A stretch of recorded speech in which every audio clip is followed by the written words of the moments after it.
Hello and welcome to Partner Marketing Day. I hope you're excited for today and this event. We will have a virtual event. We have a lot of interesting topics and speakers lined up for this afternoon. So I hope this will be a great afternoon together, and hopefully we can share and learn insights from each other.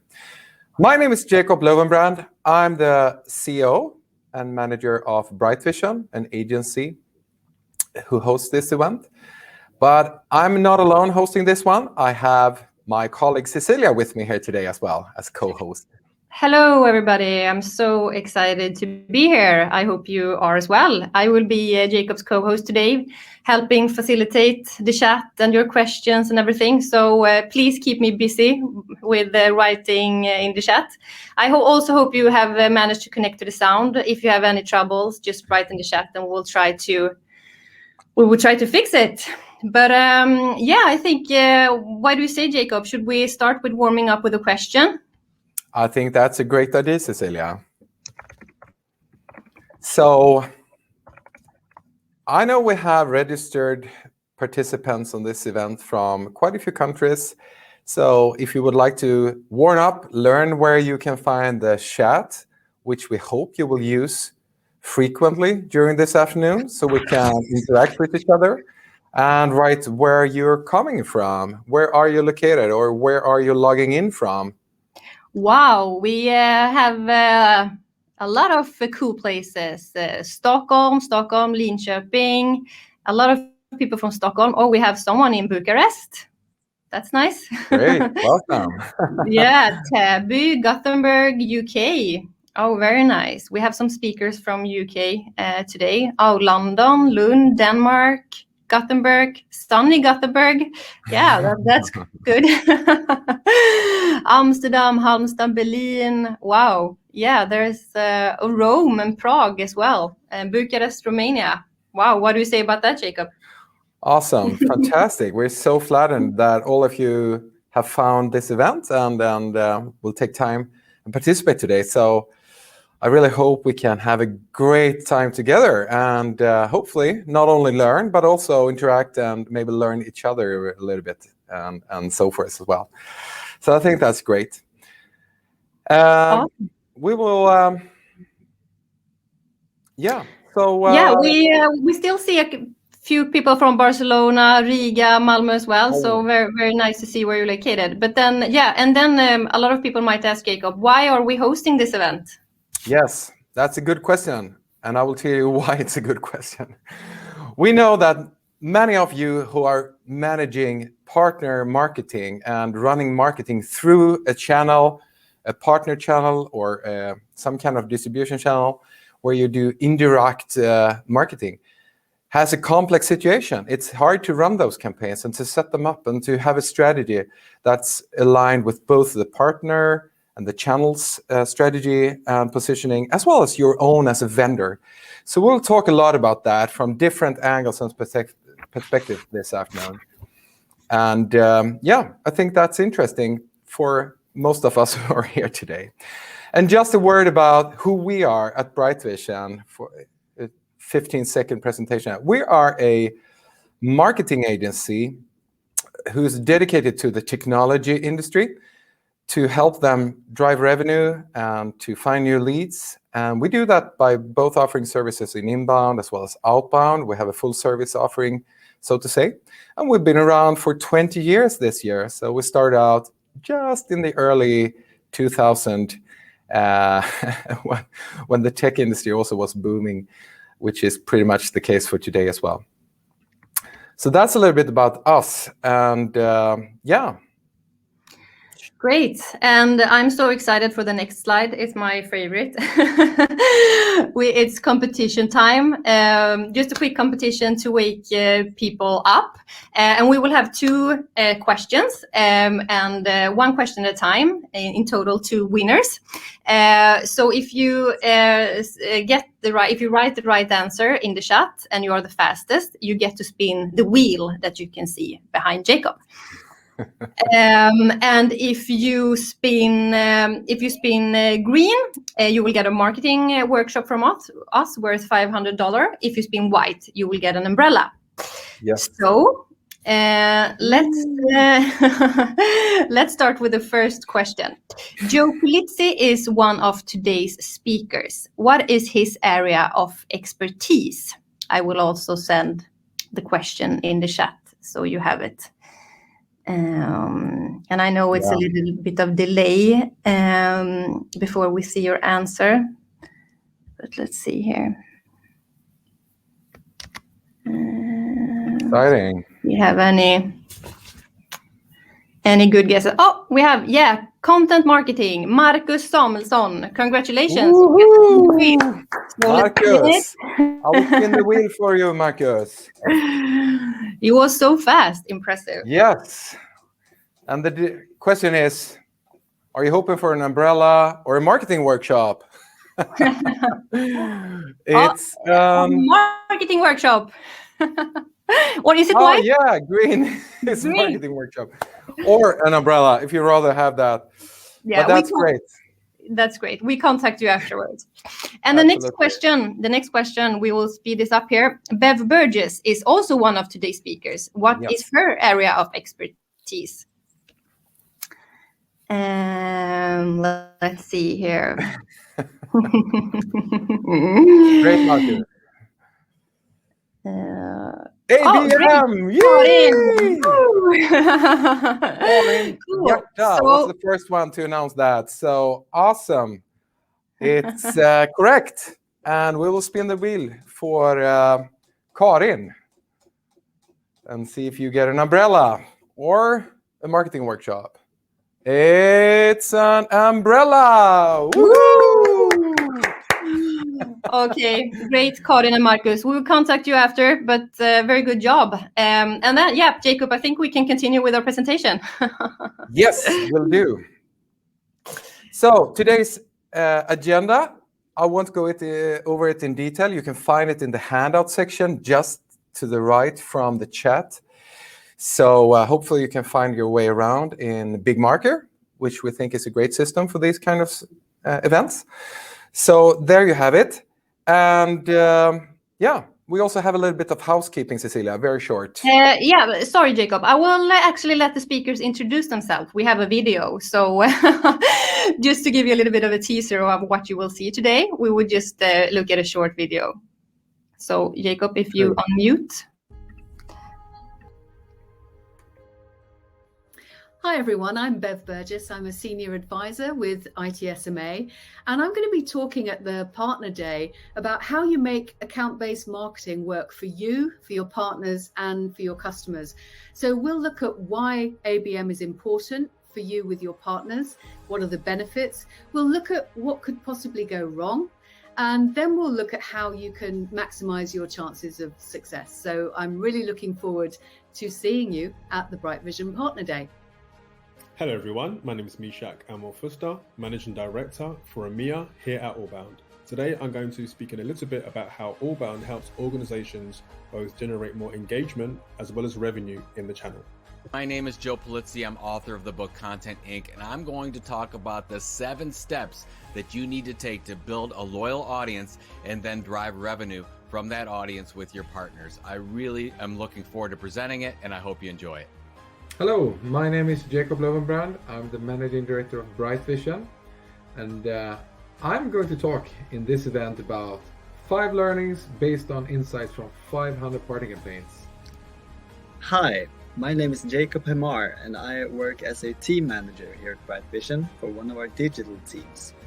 Today I will be talking about how we helped one of our clients, Crayon, establish a branded, scalable, and long-lasting partner concept to showcase their partnership with the software vendor Adobe.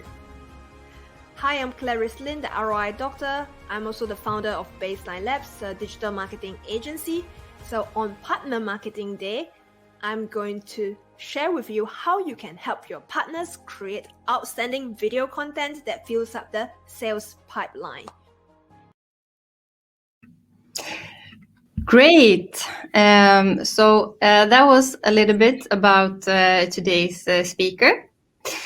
And we're almost ready to get started with our first with our first guest today. I can see her in the lobby. But just before we get started, I just want to say a quick couple of housekeeping items. The tempo will be high today. We'll have 6 presentations until 4:30. You can log in and log off how many times you want to. And you will get a recording sent to you after the event, so you can share it with your colleagues if they would miss it. And then please feel free to comment on today's program in the chat. And you can find the agenda in the handout section, as Jakob mentioned in the beginning. But then, Jakob, I think you're ready to introduce our first speaker.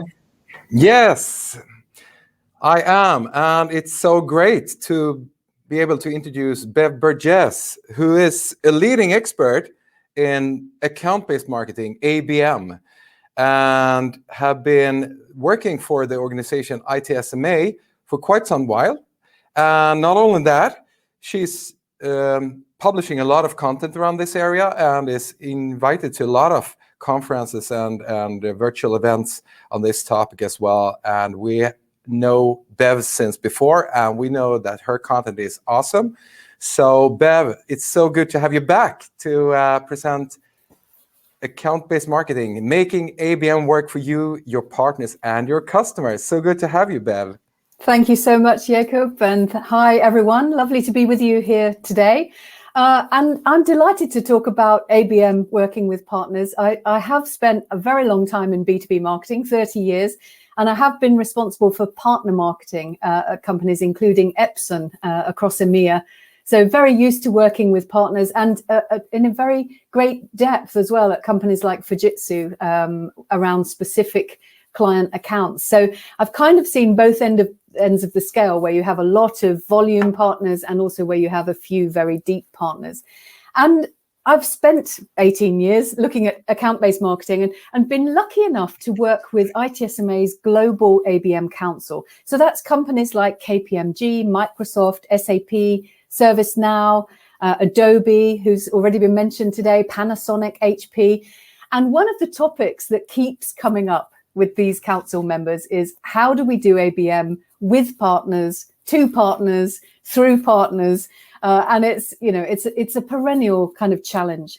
The good news is that we had a small working group looking at this a while ago. So I'm going to share with you some of the thinking that working group came up with, because, really good brains working on this issue, leading global ABM programs. So I think, we get some good experience from those people, because actually there are lots of ways that things could go wrong. The wheels can come off of any ABM program, as I'm sure you know. But I think when you add in the partner dimension, it's even more difficult. It's complicated to orchestrate your own company around the accounts that matter to you. But when you try to orchestrate your own company and your partner organizations, that becomes even more daunting. And I think the faces on these people say it all. And it's often the face that I see when people say, oh, help me, how do I do ABM with partners? So you do need to think about it. It does need extra planning than if you were doing it just straight out to your own accounts. But there are some really good reasons for doing this. So why would you bother? Why would you put yourself through this complexity? Well, I think there's a lot in it for both you and for your partners. So by working with partners into specific accounts that you really understand, you're bringing more brand power to the client, and you're bringing your combined resources to the client as well. And actually that means that you're more likely to be able to help the client account with what they need to do, with whatever their strategy is, whatever they're facing in the external environment. By combining with your partners, you're more likely to be able to help them. And actually, you're more likely to create some innovation. So I've seen several people working with partners going into specific accounts or clusters or group of accounts that bring something new. They collaborate and they bring something new to those accounts. And then, of course, they can standardize that and take it around their markets. So you're also building best practice as you're working with partners into accounts, because don't forget, this is about focusing on the accounts that really matter to you. And your clients in those accounts really benefit as well, because suddenly you've done some thinking with partners, you've lined up what your offers are, and they're getting more relevant solutions targeted to their unique issues. And it's a more seamless experience. So where perhaps they would have worked with you and your partner in a separate way, you're joining up, you're making it more seamless for them. And I think all of that leads to better business outcomes for your clients. So yes, it's more complex, but I think the benefits outweigh the kind of costs involved in time and money of doing this with partners. Now, before I go on and talk about how you might do it, I just want to make sure we're all on the same page with account-based marketing here, because there's lots of different terms that people understand by the words ABM. So this is what I talk about. It's treating individual accounts as markets in their own right. And that means that it's marketing and sales in partnership. And actually, we're adding on partner marketing and sales teams here as well. It's about more than just leads. Yes, revenue is important. It's the ultimate goal, but it's about building a reputation in the accounts and also building relationships, strengthening relationships. And in this case, that's in the partner organizations that you're working with and beyond into the customers and clients that you're targeting. Now, everything is tailored and personalized that you send out. And so that takes some work to get right. But the good news is that you're using insight. Everything is done around client insight, from what you decide to take out to those clients all the way through to how you take it out in a very personalized way. So that's what I mean when I'm talking about account-based marketing. And those of you that have come across ABM before, you'll know that there's 3 different types of ABM in play in the market today. So one-to-one ABM, this is typically, it's where ABM started. It's the highest investment per account. And it's where you are really focusing more on existing accounts, doing deep dive research into those accounts and really highly customized programs for the accounts and integrating with the account plans. And typically this is done for 5 to 50 accounts in an organization on average. Now, if you're layering in partners there, that is a very highly collaborative approach for individual accounts. And I've certainly seen this in companies like Fujitsu, where there is a key account, multiple partners playing different roles in it. And of course, when a large deal or a bid comes up, everybody mobilizes and works together collaboratively as a team. Now, one to few is the next layer down, and that's where you're looking for clusters of accounts or customers who have something in common. And you might be focusing on new and existing accounts here, doing deep dive research and having focused programs with modest personalization, and typically clusters of 5 to 15 accounts. Now, if you're looking at partners, you might decide, if you're working with one partner, you might be doing 1 to few, maybe it's a cluster of similar accounts across the Nordic region, for example, with similar issues that you're targeting with your partner. Or it could be that you're targeting a cluster of partners who work with you, and you're using ABM to target those partners and to get your messaging and positioning out to those partners. So, this can work in 2 ways, really. And one to many, as we know, leveraging technology, it really is usually focused on new accounts, but not always. It can be used to drive sort of adoption renewal, particularly in a software as a service environment.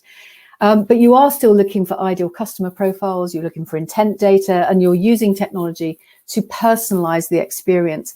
And actually that can work with a broad range of partners if you have a volume base of partners, or it can work with those partners into the customers. And I'm going to talk about an example of that in a moment. Now, a lot of people just use one type of ABM, even in a partner organization, but it depends what kind of partners you have. If, like me, when I was at Epson, you have, the very big strategic partners, then you perhaps have some wholesalers, then you perhaps have hundreds of resellers. You might want to use all 3 types of ABM in a more blended model that helps you get out to a whole range of different accounts that matter to you.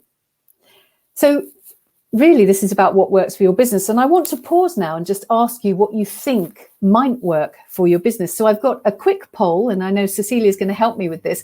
And I want you to think about how you're marketing to partners today. And are you using one-to-one ABM, one-to-few, one-to-many? Are you using a blended strategy? Or is it a more general partner marketing program? Or do you, just go to market and then, bring in the partners later? So let's have a look. Maybe it's a combination of ABM and more general partner marketing, or maybe you're not doing anything. So please vote and let's see where you are today with this. Yeah, I've started the poll, so you can find the poll in your panel. You see chat, Q&A, and you see polls. And I can see people voting. Do you see it too, Bev? I don't. So I'm going to rely on you, Cecilia, to let me know. Okay, people are voting like crazy here, but we have in I can see it. I can see it. You see it? Okay, yeah. Then you can comment on it, perhaps. Brilliant. Yes. So it looks to me as though in first place we have the general partner marketing program. So maybe you've got a team who are just focused on marketing to and with partners, and a team who are marketing to the general kind of customer base and prospect base. But actually in second place, we do have, excuse me, a quarter of you using a blended ABM strategy to go out to the market or to go out to partners and then out to the market. So that's interesting. So there is some movement here in adopting ABM for partners and with partners, which is what we're seeing in the ABM Council, as I said before. So that's really interesting. Thanks, everyone, for doing that poll. Now, I think this is all about investment decisions. And if you do have a general marketing and partner marketing sort of team, what you might want to be doing is saying, well, which partners do we want to spend more time supporting, for example? So which partners matter the most to us? And might we want to do a kind of one-to-one effort and set up an ABM approach for those partners throughout to our end clients? So here, this is an account selection model, and actually I would use the same model when I'm looking at which partners deserve more attention from a partner marketing team, for example. So you look at what makes a partner attractive. So that might be access to a market that you need to expand into. It might be, they're particularly innovative and you want to get some of that kind of innovation into your business. It might be that they have great relationships with the clients that you're targeting. But whatever it is, you're giving them a score for how attractive they are. And that's along the bottom axis there. You're also looking at, well, how strong would we be with these partners? So do we have an existing relationship? Do we have a cultural fit here? Do we have complementary skills and capabilities or products that the partner is interested in? And that will give you a score up the side axis. And you can start to look at all of your partners and relatively how important they are and how much you want to invest in them to either market with them or to them using an ABM strategy. So if you're not doing something like this already, I'd really recommend it. It's a great tool.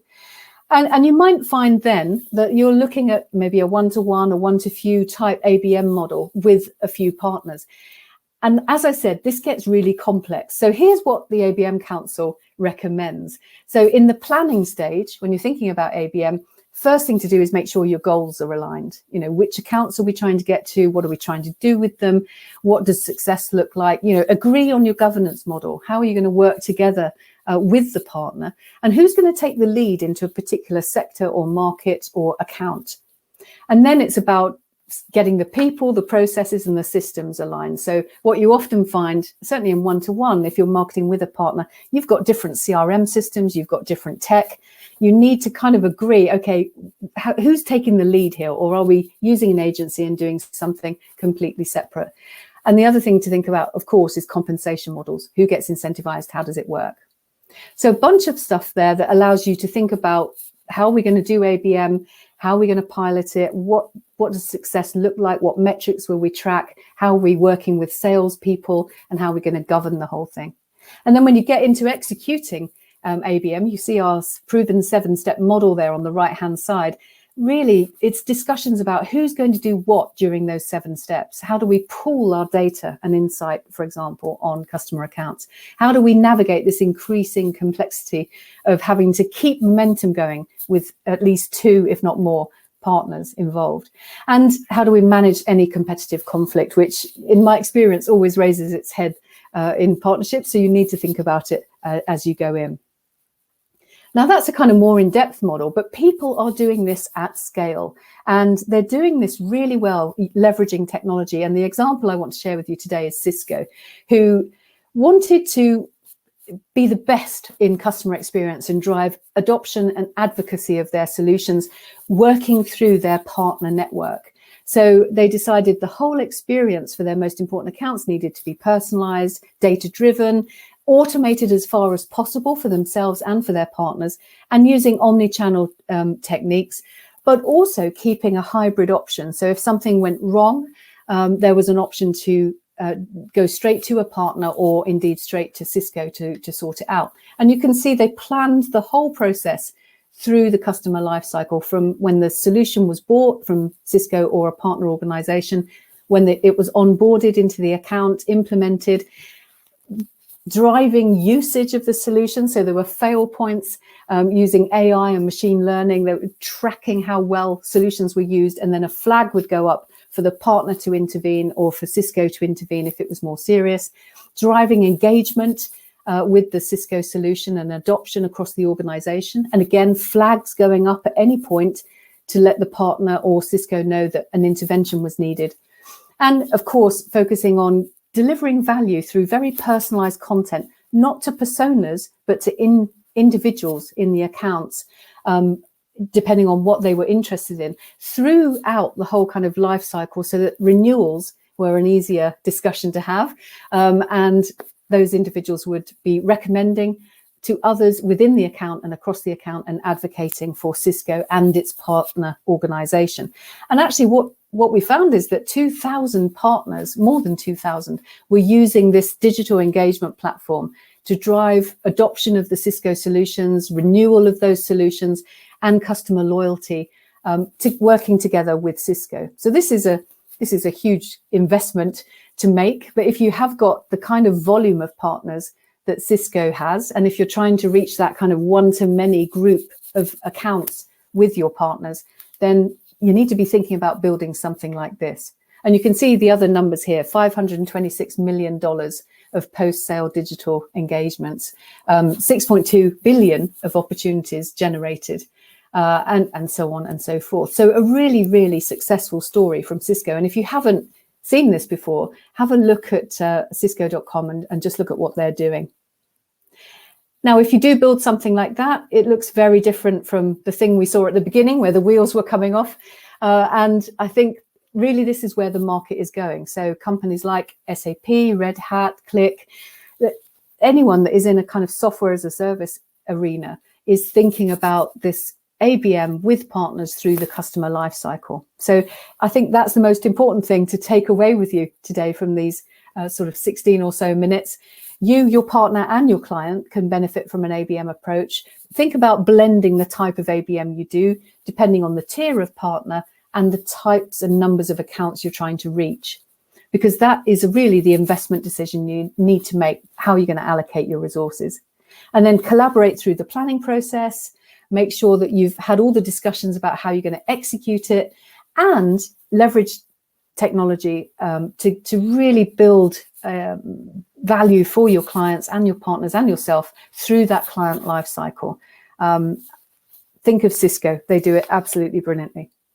So any more information? We've got quite a lot of research this year in ABM, but also in other areas of marketing that might be interesting for you and your partners. So do continue the conversation at ITSMA.com, lots and lots to read. But for now, I'm very happy to take questions if any have come in. Wonderful. Thank you so much for this presentation, Bev. It was very insightful. And we have a couple of minutes for questions if any of you have them. I can see that we have. So let's start here. What's the most common mistake you see companies do when it comes to ABM? When it comes to ABM, oh my goodness. I think the thing is not getting aligned up front and actually deciding why you're using account-based marketing and what results you want to achieve with it, and then which accounts you're going to bring into your program.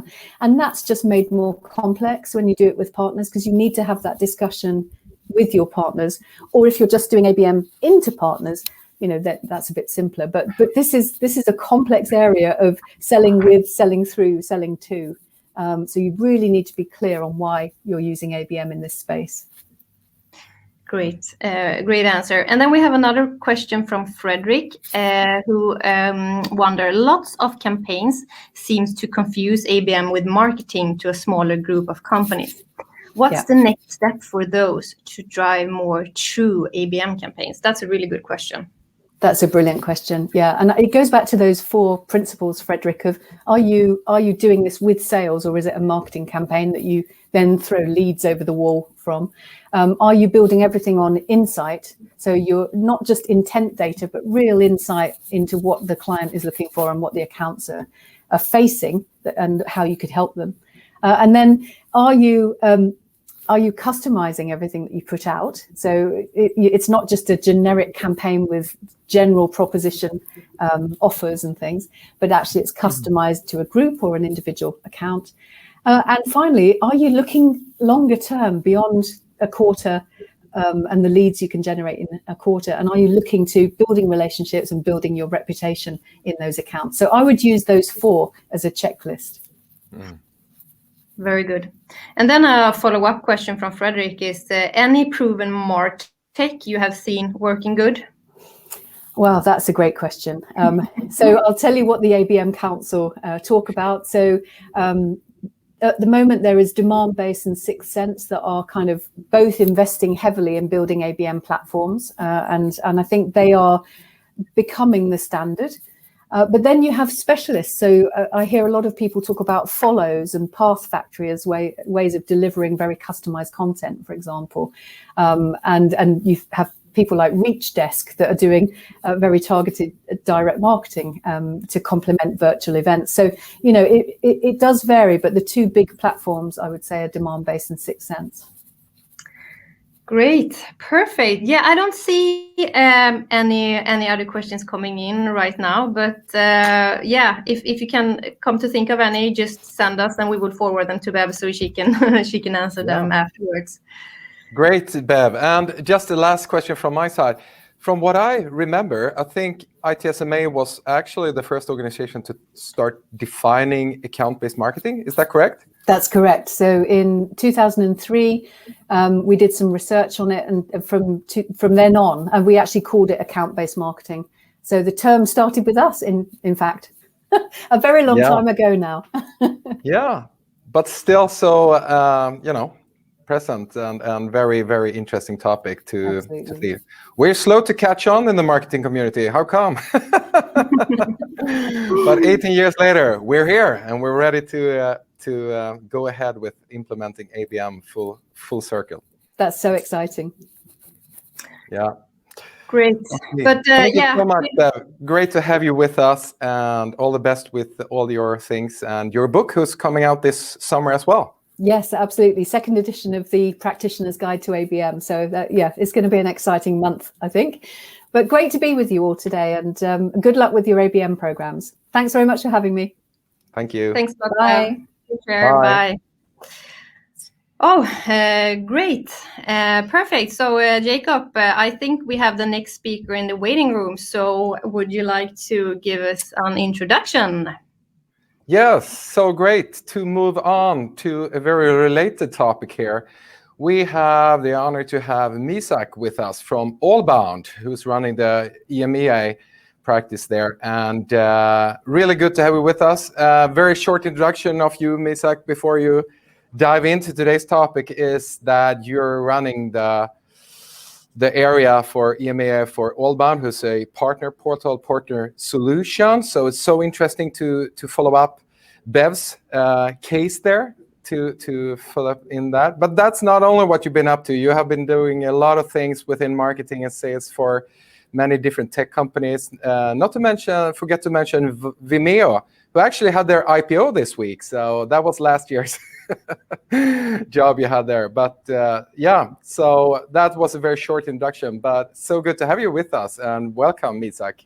Thank you very much, Jacob. Thank you, Cecilia. And Bev's presentation was great, actually. I used to work in the ABM space, so Bev's presentation was absolutely spot on. Great. So as mentioned, my name is Meshach Amuah-Fuster. I'm Managing Director for EMEA here at Allbound. And what I'm going to do is talk a little bit today about partner relationship management. So a lot of organizations have different interpretations of what this entails. We found that this ecosystem has changed a lot over the last couple of years. Being able to leverage your channel or your alliance or your partner network to generate engagement and or revenue from your ecosystem. Over the last couple of years, we've noticed that this industry has accelerated. And there's a couple of reasons for that. I think the first reason is because of this fact that the world is getting smaller and smaller. So people are able to communicate anywhere, any moment, regardless of where they are. A great example is this conference call today, right? Whether you are in Ankara, Turkey, or you're a distributor in Helsinki, or you're a sales team in Los Angeles, California. As long as you have an internet connection, you're able to communicate with your partners. I think the second reason, especially with what's happened in recent times, is the fact that organizations are now hedging their bets more. They're not just relying on their direct sales channel. I think we can all agree that historically, sometimes the direct sales channel got preferential treatment. What we're actually seeing is this paradigm shift where organizations are saying, actually, we can scale more effectively in the channel. And then the final thing is, no longer has it been reserved for the 800-pound gorilla, whether it's a Microsoft, a Lenovo, a Dell, a HP, whoever it may be. Actually, now more modest organizations can leverage the channel quite effectively, whether you are 50 people or whether you're 50,000 people. So what we found is, and what we kind of see PRM is this kind of third wave of sales and marketing. So if you think all the way back to the year 2000, at that moment, I don't know if you guys remember a tool called Goldmine, but I used to use a tool called Goldmine. And what that was our CRM, on-premise, not in the cloud, on-premise with a physical disk. And then we acquired this solution called Salesforce, and it was a great CRM, and it enabled us to track more effectively our follow-ups and how effective our sales methodologies were. Fast forward 10 years, and the marketing function said, hey, we want to get in on that. How do we maximize our potency from a marketing standpoint? Thus birth marketing automation, your Marketos, your Eloquence, your Pardots, whatever it may be, your HubSpots. Fast forward another 10 years to last year, and even though PRM has always been around, it's now really come to a point where it's becoming scaled and productionalized and focused on more effectively. Now organizations are saying, hey, if we want to scale like the largest organizations in the world, how do we not just rely on our direct sales function? How do we leverage our global ecosystem?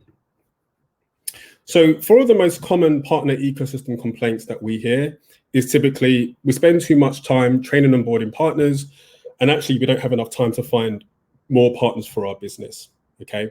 The second example is we distribute content manually. So we have this content available for our partners or our channel partners to sell. However, it's done on a manual process. Every time there's new content, we've got to create new co-branding. It's a bit of a full-time job, actually. The third most common partner ecosystem complaint is organizations are receiving opportunities on a manual basis, whether it's email, telephone, or if you're more advanced, a Google Sheet, okay? And then the fourth most common partner ecosystem complaint is no visibility to any kind of interaction or engagement with your partners other than deal registration and or the actual number of opportunities and revenue itself. So what about prior to then? How do we influence the engagement of the partner before it's too late? So there are a couple of proposed solutions that a lot of organizations today do. The first one is working with a small group of partners, but maximizing engagement. So an organization may say, hey, we can work with 5, 6, 7, 8 organizations and provide them with the white glove treatment. Obviously, the pros to this is the fact that you are having a great relationship with your partners. The downside is you're not able to scale. So you're not able to reach those revenue targets that you want to hit because you're only working with a handful of organizations. Now, there are some organizations that will say, well, actually, we just want to work with the same 12 SIs, system integrators, and that's absolutely fine. more often than not, organizations want to scale to a point where they have 20, 30, 40, 50 plus partners. Inversely, there are organizations that say, hey, we have no problem acquiring new partners.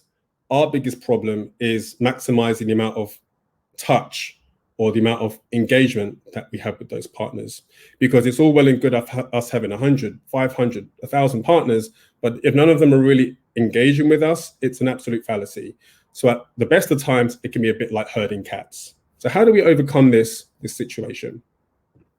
Now, even if you're moderately able to have decent engagement with your partners, as well as have a decent number of partners, there's still the issue of not understanding how much interaction they have until it's too late. And that will be when they do or do not provide you with opportunities. So how do we provide a preemptive strike? How do we figure that out before it's too late, before that QBR at the beginning of every quarter? And as a result, organizations aren't able to scale. They have revenue targets. Everyone has a target in here, I'm sure they do. And being able to hit those targets is key, because it's going to be a combination of the deal values as well as the number of deals that we bring in. So how do we help an organization maximize engagement and help them achieve partner success?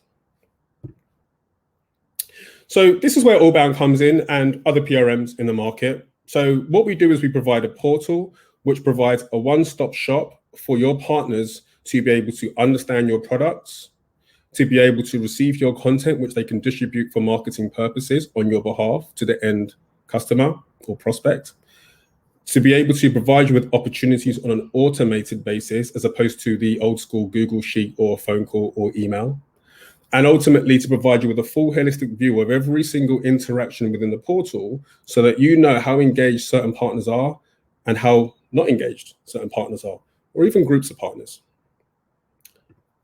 So the first thing is training onboarding. Just like any partner, the first thing is recruitment. After that, you have the training and onboarding piece. So most organizations will say, okay, we're going to have a face-to-face meeting. We're going to fly to this place. We're going to drive to this place, or we're going to have 1 to 21 conference calls where we train these teams on how to use our products. But as you try to scale, that isn't always feasible. The only workaround is to continue to hire more and more partner managers, which isn't scalable because partner managers aren't cheap, right? So how do we automate the training and onboarding process? So we can provide this with things like quizzes, things like learning tracks. And as a client, you're able to have a full view of which partners, and or which groups have been able to complete these learning tracks or have not completed those learning tracks, and then send reminders for them to do so. After a partner understands your products, the next thing you do is what? Distribute the content to them so that they can take this content and provide your message and go to market so they don't dilute your message. So how do we maximize that, especially at scale? Well, we provide them with a content repository. And the great thing about this is that you can provide specific content to specific partners or groups of partners based on the 3 R's: region, relationship, or role. So region would be geographical. So for example, I want this partner in North America to see content that this partner in Europe can't see, or vice versa. Or if it's relationship, so things like, hey, I want a platinum partner to see certain content that I don't want a bronze partner to see. Or maybe they can co-brand this and this partner can't because they haven't earned the right. Or role as well. So maybe it's one organization, but maybe I want the sales reps to see content that maybe the technical guys can't see. Pricing sheets, or if it's the other way around, an integration document, whatever it might be. The point is you can cater which content organizations see based on where they're based, the relationship you have with them, and the type of user at partner level. And you can also like, pin, share for quick access. So as we know, all sales reps, or most people, in fact, are creatures of habit. I know that if I'm honest with myself, I probably don't use anything more than 5 to 6 pieces of content often. You know, a white paper, a pricing sheet, an integration document, a term sheet, and maybe something else. Okay, so you can pin and provide quick access, which makes the partner come back again and again and again. So I mentioned pipeline management. So rather than sending an email or a telephone call or a Google Sheet, here we are able to provide a 2-way API between the portal that we have with your CRM. So your partners will live in the PRM and you, the vendor, will live in the CRM. whether it's Salesforce, HubSpot. We work with 8 to 9 different CRMs. And what will happen is the partner user or sales rep at partner level will insert an opportunity, and almost instantaneously that information will be mapped and replicated and mirrored to the CRM. You get a notification, away you go.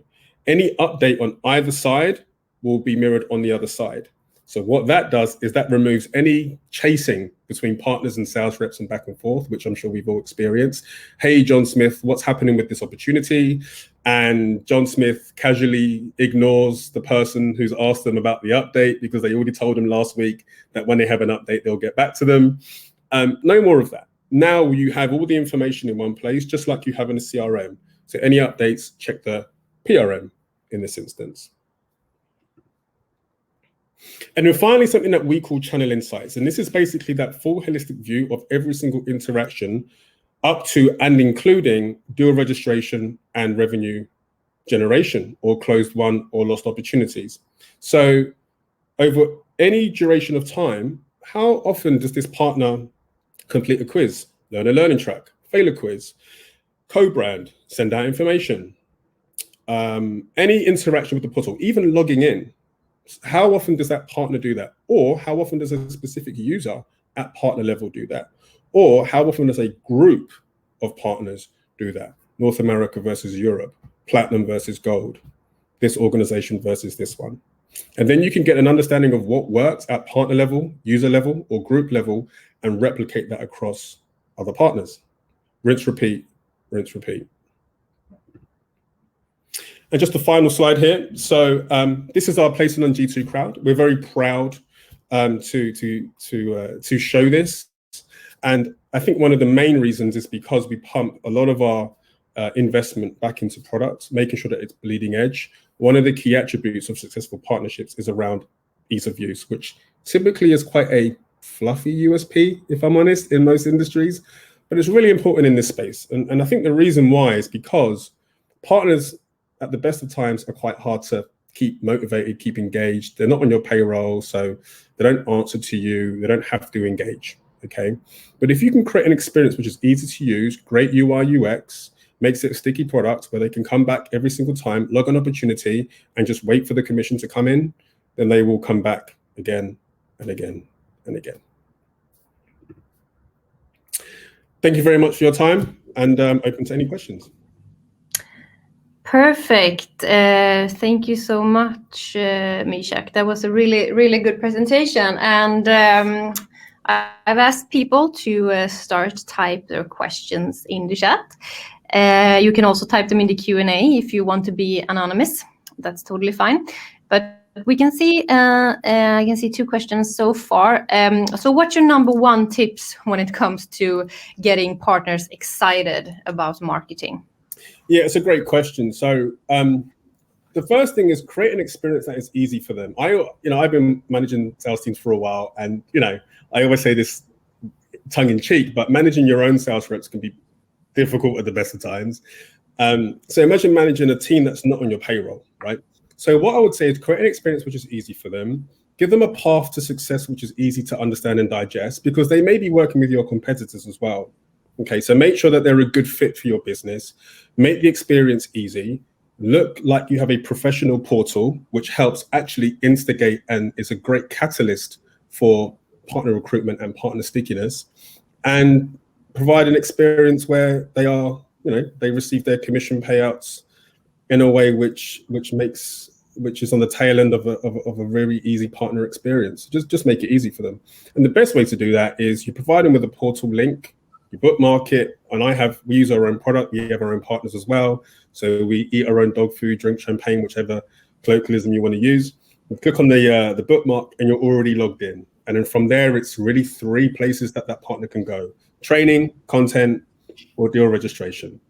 If they finish their training, they can go to content. They create the content, send out marketing campaigns, and then from there, it's just register opportunities, just like any sales rep in their own CRM. That's awesome. I'm going to keep reading questions because I can see they coming in here.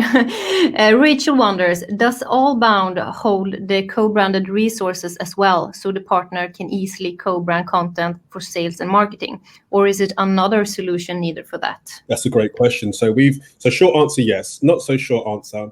We speak to a lot of organizations where they say, you know, we're constantly bringing out new products and upgrades, and every single time, and we have 200 partners, and every single time we do that, we have to create a new co-branded document every single time to then make sure it's validated, and then we send it to the partner.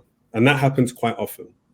What this portal does in content and resources is it enables you, whether you're in marketing or whichever department, to take that content, co-brand it yourself with materials that are allowed by the client, i.e. our client, the vendor, and you can add your own logo, you can add your own text, you can download it, and then you can mark it as part of your own campaigns. So absolutely. Oh, that's very cool. And then Lena wonders, does this software enable pushing leads opportunities from our CRM to partners? Yeah, absolutely. So typically this is based on certain CRMs that have that capability based on a field mapping exercise. But yes, you're able to distribute leads from your own CRM to specific partners of your choice. You can absolutely do that with certain dedicated CRMs, yes. Great. And Alexandra wonder, which are the most important sorry, it's hard for me to translate. Prerequisites needed to create commitment from partners. I think they may be saying prerequisites. Sorry. Prerequisites to create commitment. Okay, so I would say, so there's two levels to it. There's a technology component, and then there's a psychological component. I'll start with the psychological first.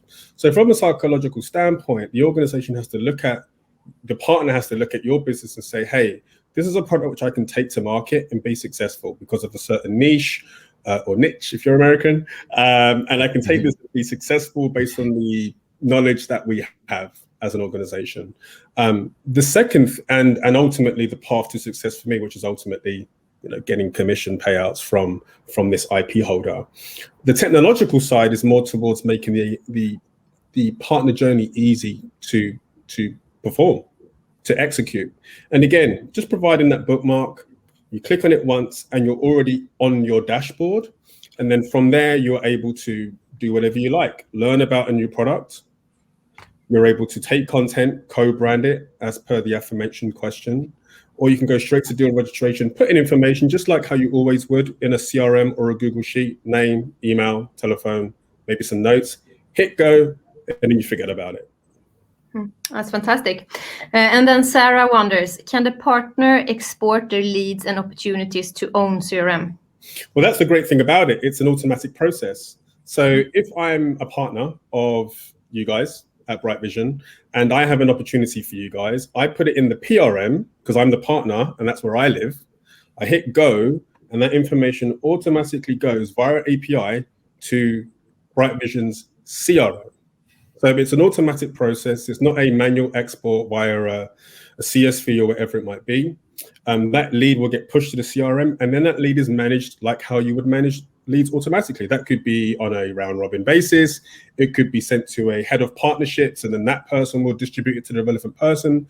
It could be to your sales ops. It could be your lead SDR, just how you would manage any inbound lead on your website. Oh, that's great. And then we have another question here. How can you get the partner to execute the campaign? How you can get the partner to execute the campaign? So this is an interesting one because marketing, like any other department, always wishes to ensure that they justify tools that they have. So we give you the option. You can, number one, use your own marketing tools. So you can say, hey, I'm going to take your content, but we already have marketing automation platform here. I'm not going to give one specific one a shout out, but we've got this marketing automation tool. We're going to use that because we bought it and I want to justify it and I don't want to upset the CMO, right? Or what you can do is actually run some campaigns in the portal. And from there, you're able to see how many views each campaign has had. And then you can see how successful they have been. So there's two options. Ultimately, it's down to the discretion of the partner. Some partners prefer to use their own tools because they have them, and most of them do. Others may be quite small partners that you have, and then maybe they'll just wish to use yours. They can basically download a link, which is just a landing page, and they can use that link, send it out. You click on it if you're the end prospect, and then you get the same content. So it works both ways. Okay, cool. And then Sarah, who she first asked, can the partner export the leads and opportunities to own CRM? You answered that. And then Sarah says, I mean the other way around. So Brightvision pushes a lead to partner that like to manage in their CRM. Yeah, absolutely. So I think that question was asked before as well. So this is called lead distribution. So this is whereby the client or the vendor, so let's use Brightvision as an example. Let's say you're a client of Allbound. You can push a lead to one of your partners if you feel like a certain partner is more or better equipped to sell effectively than somebody else. That's if the vendor or the client has the opportunity. Usually it's the other way around, but a lot of the time there are clients that will provide leads to their partners. That's called lead distribution, and it's for specific CRMs, but absolutely. Okay, cool. And then Sakshi wonders, is it possible to manage partners in different tiers and assign capabilities accordingly? Absolutely. So again, I would call it the 3 R's: relationship, role, region. So relationship could be, are you a platinum, gold, silver, bronze? But you define what that's called. It's not fixed text. You can call it whatever you like. We just use that because that's typically the most popular. Then you have region. So maybe someone in Finland or Sweden or Denmark or the UK will see something that someone in the US or Canada or Brazil or Argentina won't see, or vice versa. And then the 3rd R is role. So that could be, hey, we want to show this stuff to salespeople, but not to marketing, or this stuff to marketing, but not to the technology team. Okay. Great. I think we have time for 2 more questions. You're very popular, Meshach. But Lena wonders, does the vendor see the progress of lead processing conversion? Absolutely. So this removes the back and forth of, hey, what's the update with that deal? And that person just ignores you, because that's what salespeople do. They ignore each other, and buyers ignore each other as well. We've all been there. So there will be an automatic 2-way API, which is virtually in real time. And when one side of the opportunity or lead is updated, that will mirror the other side. So let's say it's a referral opportunity, and one of Brightvision's partners refers an opportunity to Brightvision, and Brightvision runs the opportunity. Every time a sales rep at Brightvision updates the opportunity, it will then be replicated in the PRM. So your partner at Brightvision just goes to the PRM and just checks for updates, and vice versa. Let's say Brightvision has a reseller. Therefore, the reseller owns the sale.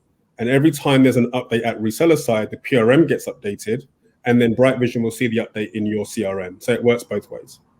Wonderful. And then the last question, what is their underlying technology? Well, it's our own technology. It's all in-house. It's all our own IP. So yeah, we have some great minds behind the products. It's, as mentioned, we're leading PRM across 52 different PRMs in the partner landscape. Very bleeding edge technology. Everything is promoted around engagement. If you can maximize engagement of your partners, they're always going to come back and provide you with opportunities. It works for you because these guys aren't on your payroll and you can scale indefinitely. And it works for them because they haven't got to create IP. All they've got to do is have a really good sales team who are good at understanding your product, take it to market, everyone wins. Yeah, that's great. I actually just had a follow-up question on that. Do you also handle and use a process in the tool for the MDF budget? Yeah, good question. So a lot of the time usually resellers, not always, but usually, will say, I'm a partner of Brightvision. I'll say, hey, Brightvision, we're running this campaign, but we want funding. We want X amount of Swedish crowns, and we want to go to market. Just like deal registration, you submit a form, and then the relevant person or individual at Brightvision will look at the person, the organization, how much they want, the reason, and they can say pending, approved, declined, in progress, and you have updates just like how the deal registration works. MDF requests work the same as well. And then you can request for proof, a receipt, an event confirmation, whatever it may be. Great. Well, awesome, Meshach. So good to have you with us, and so interesting. This is a very complex area to manage, all the partner relationships and all the kind of partners and resellers you have to manage. So well done there to sort out this for us. No problem. No problem. Thank you for having me. Thank you so much. Thank you so much. Bye-bye. Have a great day. You too. Great. And Jakob, are you ready to introduce the next exciting speaker? Yes, I am. We are moving on in the agenda. And now, ladies and gentlemen, we have Joe Pulizzi on the speaker slot here. And Joe, we talked about that ITSMA was first coining the term account-based marketing. And actually, I would say that Joe Pulizzi was the first coining the term content marketing. 2009, Joe published a book called Content Marketing, and that was, from what I know, the first time anybody referred to that concept. And started by that book, the content marketing movement, which is pretty much where we are today. So that is so exciting to have Joe with us here. Well, he's not with us. He is not with us. Unfortunately, Joe got a little bit of a hold up. So he have recorded his session for us. So that was really great of him. So let's dive into his topic and see that right now. Yes.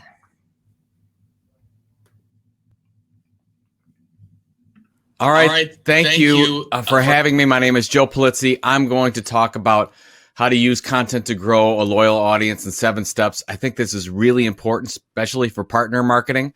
So hopefully you're in for a treat. You'll get something out of this today. And really where we're at with content and audience building, there really is a land grab. Everyone can create audiences. Everyone can create their own content. And fortunately for everyone listening to this, is a lot of people aren't doing it right. So there's a big opportunity to build an audience, but there is a method for doing it. And it's called the Content Inc. model, which I talk about in my new book. And really, if you go back to the dawn of the first media company, this is how media companies are created. And of course, this is how content marketing is done today. And I'm going to go through each of these steps this morning. But before I do, I want you to think about this and for your partners. And if you stop producing all of your content, would your customers even notice? It's a tough question. Because you've got to think, is my content indispensable? Is it actually helping not only your customers, but your own marketing initiatives? And if you answer that honestly, you don't know, right? Is it really having an impact on your customers? So we probably have to do something differently as we go. And we've looked at hundreds of different case studies of small, medium-sized, and large enterprises all over the globe. And this is the model. We've been working on this model for about 6 years now, and we really found this is how companies build loyal audiences. So either yourself or you can work with your partner on making this thing happen. And the first step is the sweet spot. And the sweet spot is that intersection between what you or your partners are really good at communicating. What's your expertise area, your skill area that is over and above what somebody else can do? And then how does that intersect with your audience's desire? Not what you want to sell, but what your audience's desire is. So again, what to set you apart, and then what is that audience pain point? And really good to do this whenever you get a chance, even if you do your own content marketing right now, is to actually put this down on paper. What are my knowledge areas? What are my special skills that I can make things work and separate myself? And then when you focus on your audience, again, one specific audience, what are their pain points? What keeps them up at night? What problem can you fix with consistent information? These are the things we're going to want to look at before we do anything. If you look at a really interesting case study that uses this well, Indium, they manufacture industrial soldering equipment. They have a blog from one engineer to another. And when you look at their sweet spot, they said, oh, we're really good at understanding the complex nature of soldering processes. And on the other side, the pain point of the audience was absolutely they needed how-to education on soldering. Indium was really well positioned. That's their sweet spot. And they went ahead and launched their blog. So really simple, but you have to do the work. Now, sweet spot is fine, but the most important thing you can do is the content tilt. So we're going to spend some time on this, because if you don't have your content tilt right, nothing is going to work for you. And just do this sometime. Type in cloud computing or some other term into Google. And if you type in cloud computing, what you'll find is that you've got Microsoft and you got Oracle and Amazon and Salesforce. And you know what? They're all talking about the same things. There's no differentiation there. You could take content from one site and put it on another. That's a problem, especially if you don't have a lot of resources and you can't put a lot of advertising behind it. So you've got to make sure what does differentiate you. How are you going to separate yourself from all the clutter?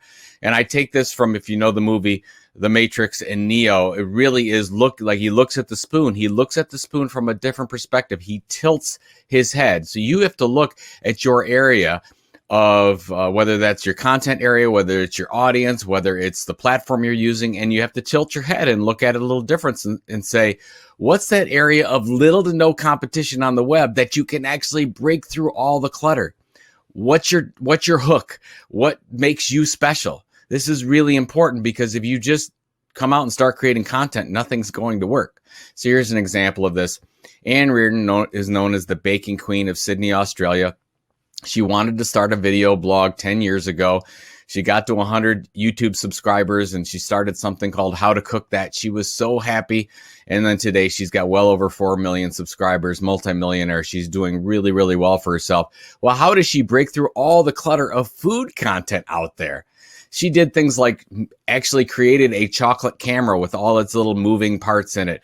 Or she created a Fanta cake that actually looked like a Fanta bottle, but you sliced it open and it was a cream cake. Or it was a 5-pound Snickers bar. These types of things, right? So it's not just food. It's not just desserts. So she was a food scientist. She had her expertise area, and her audience wanted step-by-step food recipes, but she said that's not enough. We have to take it up a notch. We have to differentiate. And so her differentiation area wasn't focusing on impossible dessert creations, as you can see by the example. So you have to really figure out what separates you, or you're not going to break through. So one good way to do that is creating a content mission statement. And I'm going to go through a content mission statement. Just like every media company has an editorial mission statement, you need a content mission statement. Here's a good one from Digital Photography School. So they created their mission statement. It's on their About Us page, and there's 3 parts to this. So I'll read it first. It's welcome to Digital Photography School, a website with simple tips to help digital camera owners get the most out of their cameras. Core target audience is number 1. Who is it? Digital camera owners. What are we going to deliver? Simple tips. What is the outcome for the audience? The most important thing you can do is the outcome. Help them get the most out of their cameras. What do you notice with this? You notice that we're not talking about anything you or your partners want to sell. We're just focused on what the audience needs and how we can differentiate that. And of course, Digital Photography School is now a multi-million-dollar revenue generating site. It's done really well because they focused on being the best at this in the world. So how are some things that you can differentiate? You can do so from audience. So let's say your audience in your business-to-business company and your audience is plant managers. Not niche enough. You can't be the leading expert in the world to just plant managers, most likely. So you might say, we're targeting plant managers of companies of 10,000 plus people who outsource parts to India and China. Maybe if you come up with a content niche to that audience, you can be the leading expert in the world. You can truly differentiate. You can have a content tilt. Or maybe you position the story a little bit better. When we started Content Marketing Institute, my previous company in 2007, nobody was talking about content marketing. They didn't even use the term. They were talking about custom publishing, custom content. So we said, what if we changed the terminology? We called it content marketing. In 2 years, it took off and we dominated the space. So HubSpot marketing automation company's done the same thing with inbound marketing. So these are some things that you can think about. What about platform? Maybe nobody's doing anything with social audio on Clubhouse or Twitter Spaces, or maybe nobody has a Twitch channel because they're all gamers, or nobody's leveraging TikTok in your industry. So you can position yourself differently from a platform standpoint. So that's a couple things. Now, the first 2 here, just strategy. Most important thing, you want to make sure you figure out what you're saying no to before you say yes to something. And now we want to say yes. And we want to figure out what the base is. Now, if you look at the greatest media companies of all time, they always started by focusing on just one platform. And that's where most of us go wrong, is we diversify too soon. But if you look at Red Bull Media House, New York Times, Financial Times, TED, and they have their TED Talks. Huffington Post was a blog post. New York Times was a newspaper. Red Bull Media House actually started with a print magazine. So they all started on one platform, instead of what most of us do is, as soon as we get a great content idea with our partners, we want to put it on every channel. We want to do Twitter and Facebook and podcast and blog.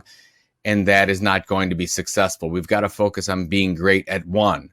Now, if we look at it, we all have limited amounts of content energy. So if you look at these chocolate bars, is all the energy you have. What some companies do is they split that energy between all the content initiatives. They do a little bit on the blog, a little bit on a podcast, some research, a horrible e-newsletter, a little bit of social media, and maybe a partner event. But they're just mediocre. They never reach that great line. So what we want to do is we actually want to kill some of those things and say, okay, well, let's do an amazing e-newsletter and an incredible podcast. So if you go back after this presentation and you look at all your content creation, you might have to say, yeah, we need to kill some things so we can be great at some others. If you look at Procter & Gamble, they started Homemade Simple something like 15 years ago. They started with just a blog and an e-newsletter. And now they have a television series. They've got their own branded products in that line. They've launched all kinds of things. But first, they were just two things, and that was all that they did. Yuska Bank just said, we are going to be the best financial television station on the planet. And they did a fantastic job at doing that, instead of saying, we're going to do 1,000 things at once. So we want to do, here's the model. What's your well-defined target audience? What's your content tilt? What's that hook, that differentiation? Then you pick one content type. Is it audio, video, textual plus image, and then one main platform?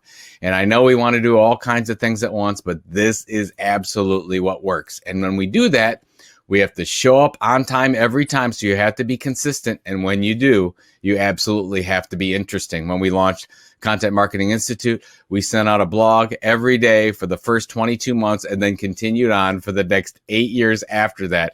Every day, you get an amazing how-to blog post from CMI. That's what we're talking about. That's how you build 250,000 opt-in subscribers.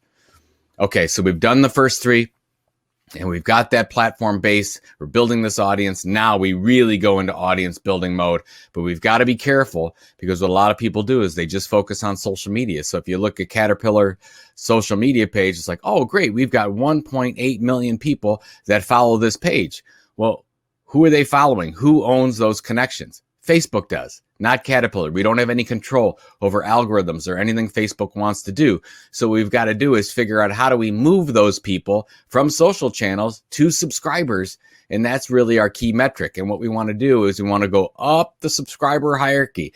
So all these things at the bottom that we don't control, like Facebook and Snapchat and TikTok and whatever, we have to have a long-term plan to build an audience of print, email, and membership. But I know it sounds weird, like you want to get into new social media, but you have to create content assets if you're going to do this correctly. And content assets mean we have more control over it. And email right now is where we have the most control. We want to own that land versus rented land.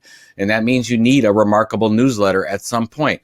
You don't have to start off with that as your core platform to start, but at some point you're going to need to figure out how you can get an amazing e-newsletter deliverable so that you can create this opt-in subscriber relationship. If you look at BuzzFeed, that's exactly what they've done. They've got like 50 different e-newsletters to going to different people, and they're all amazing and they're all targeted. And that's how BuzzFeed came back from the brink of death as a media company, and now they're flourishing again. My friend John Lee Dumas has a podcast. He's like, that's great. I've got hundreds of thousands of downloads on the podcast, but I've got to move that over to something I more control. And he created his Fire Nation newsletter. So that's what we do.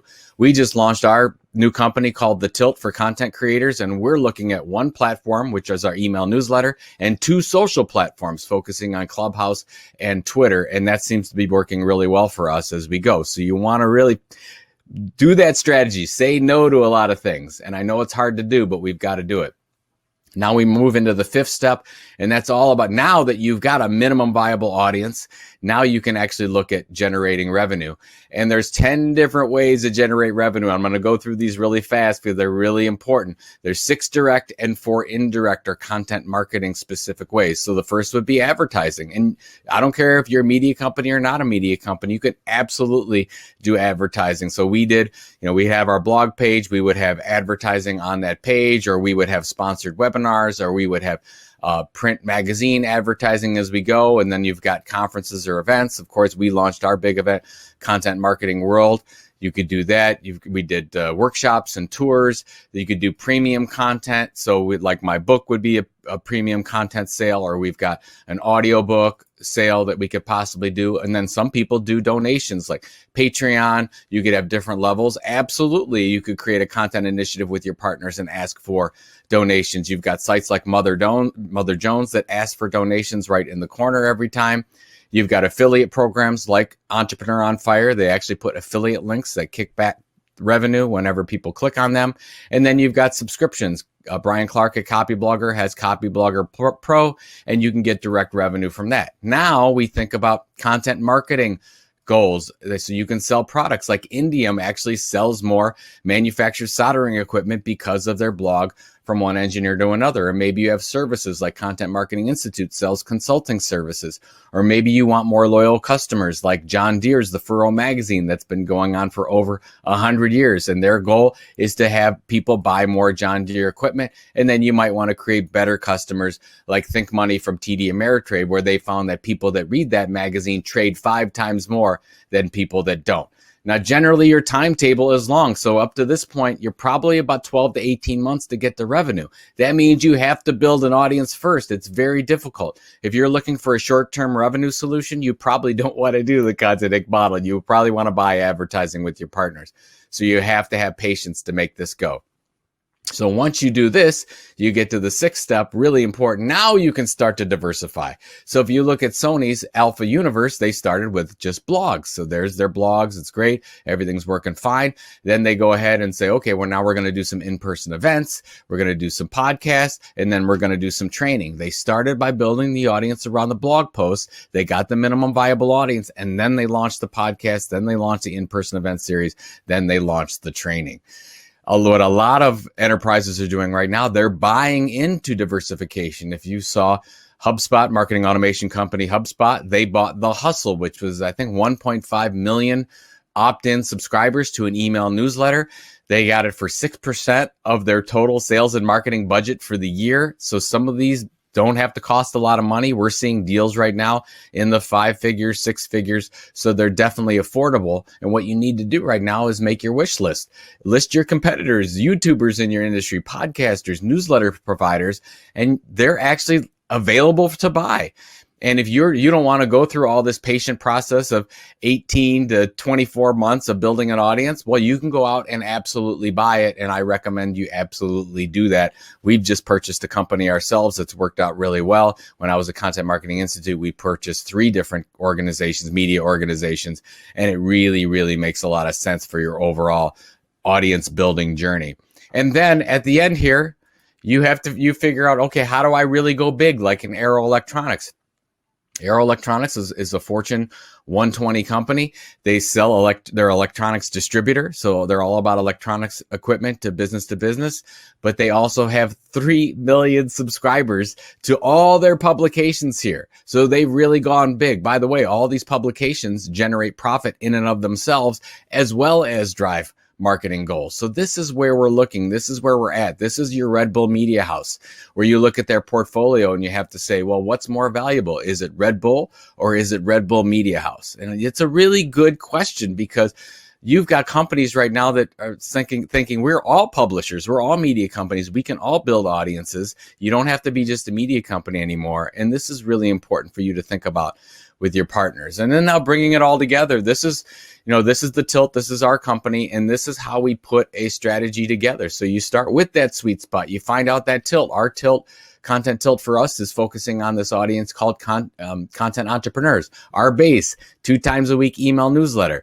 Then we go ahead and look at, okay, how do we build audience through our research and our tech guides? And we look at different revenue opportunities. Then we're going to go ahead and diversify into podcasts and our creator coin. And then we have our overall goal that we can go big.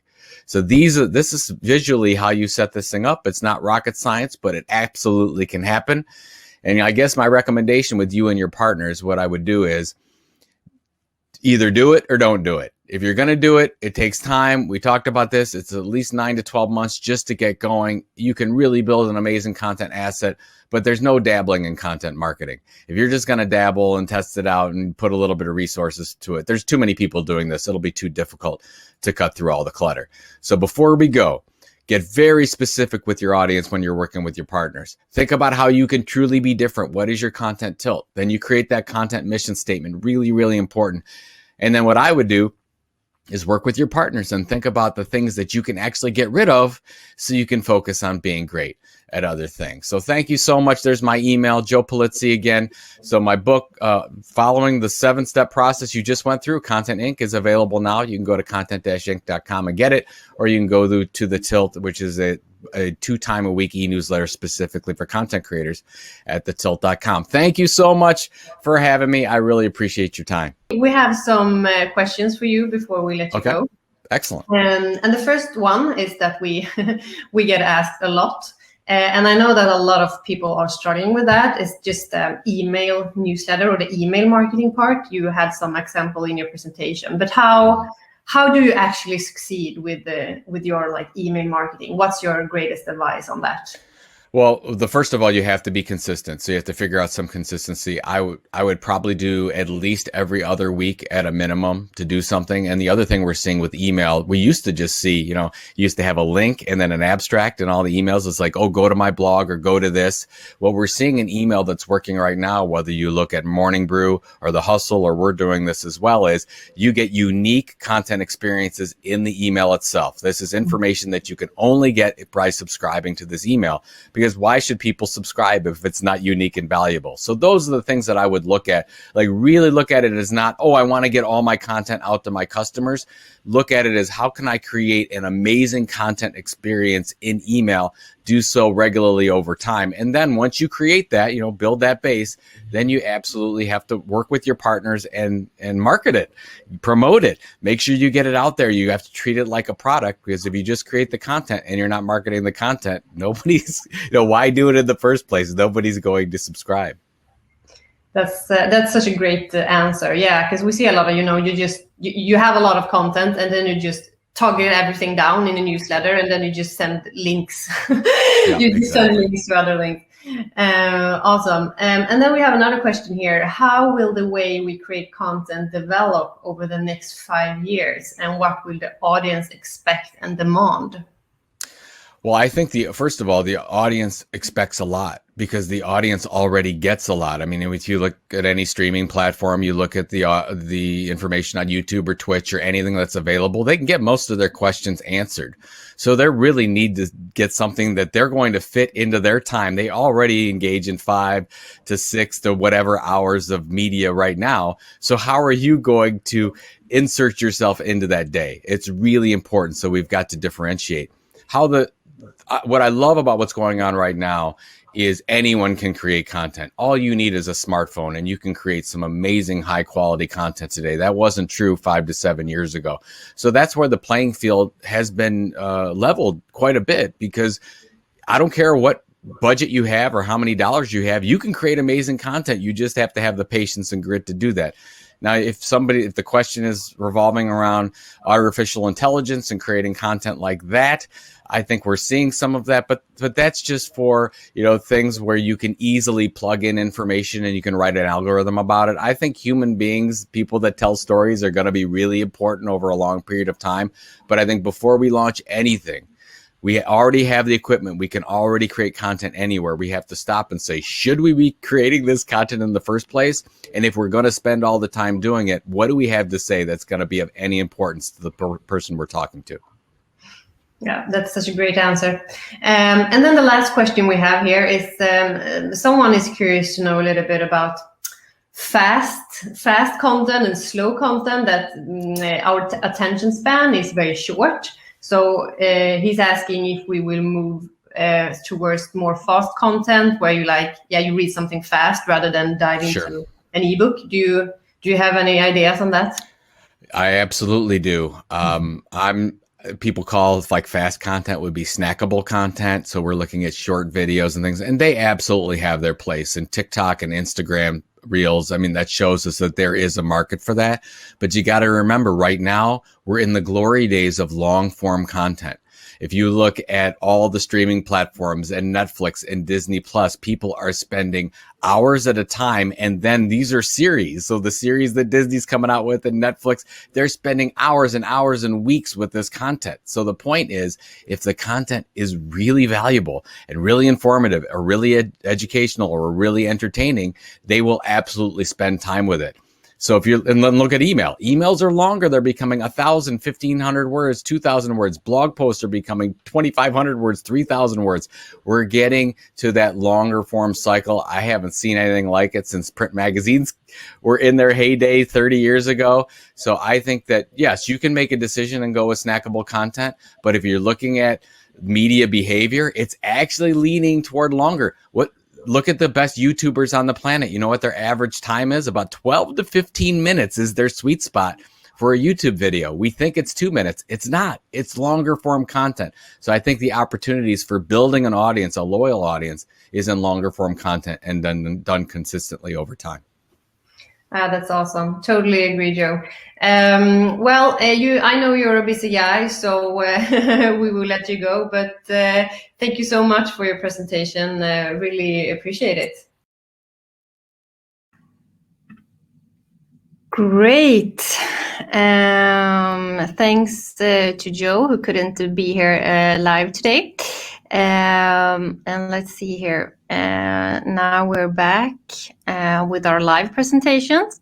And I have the honor to introduce our next speaker today. That is Jakob, our main host.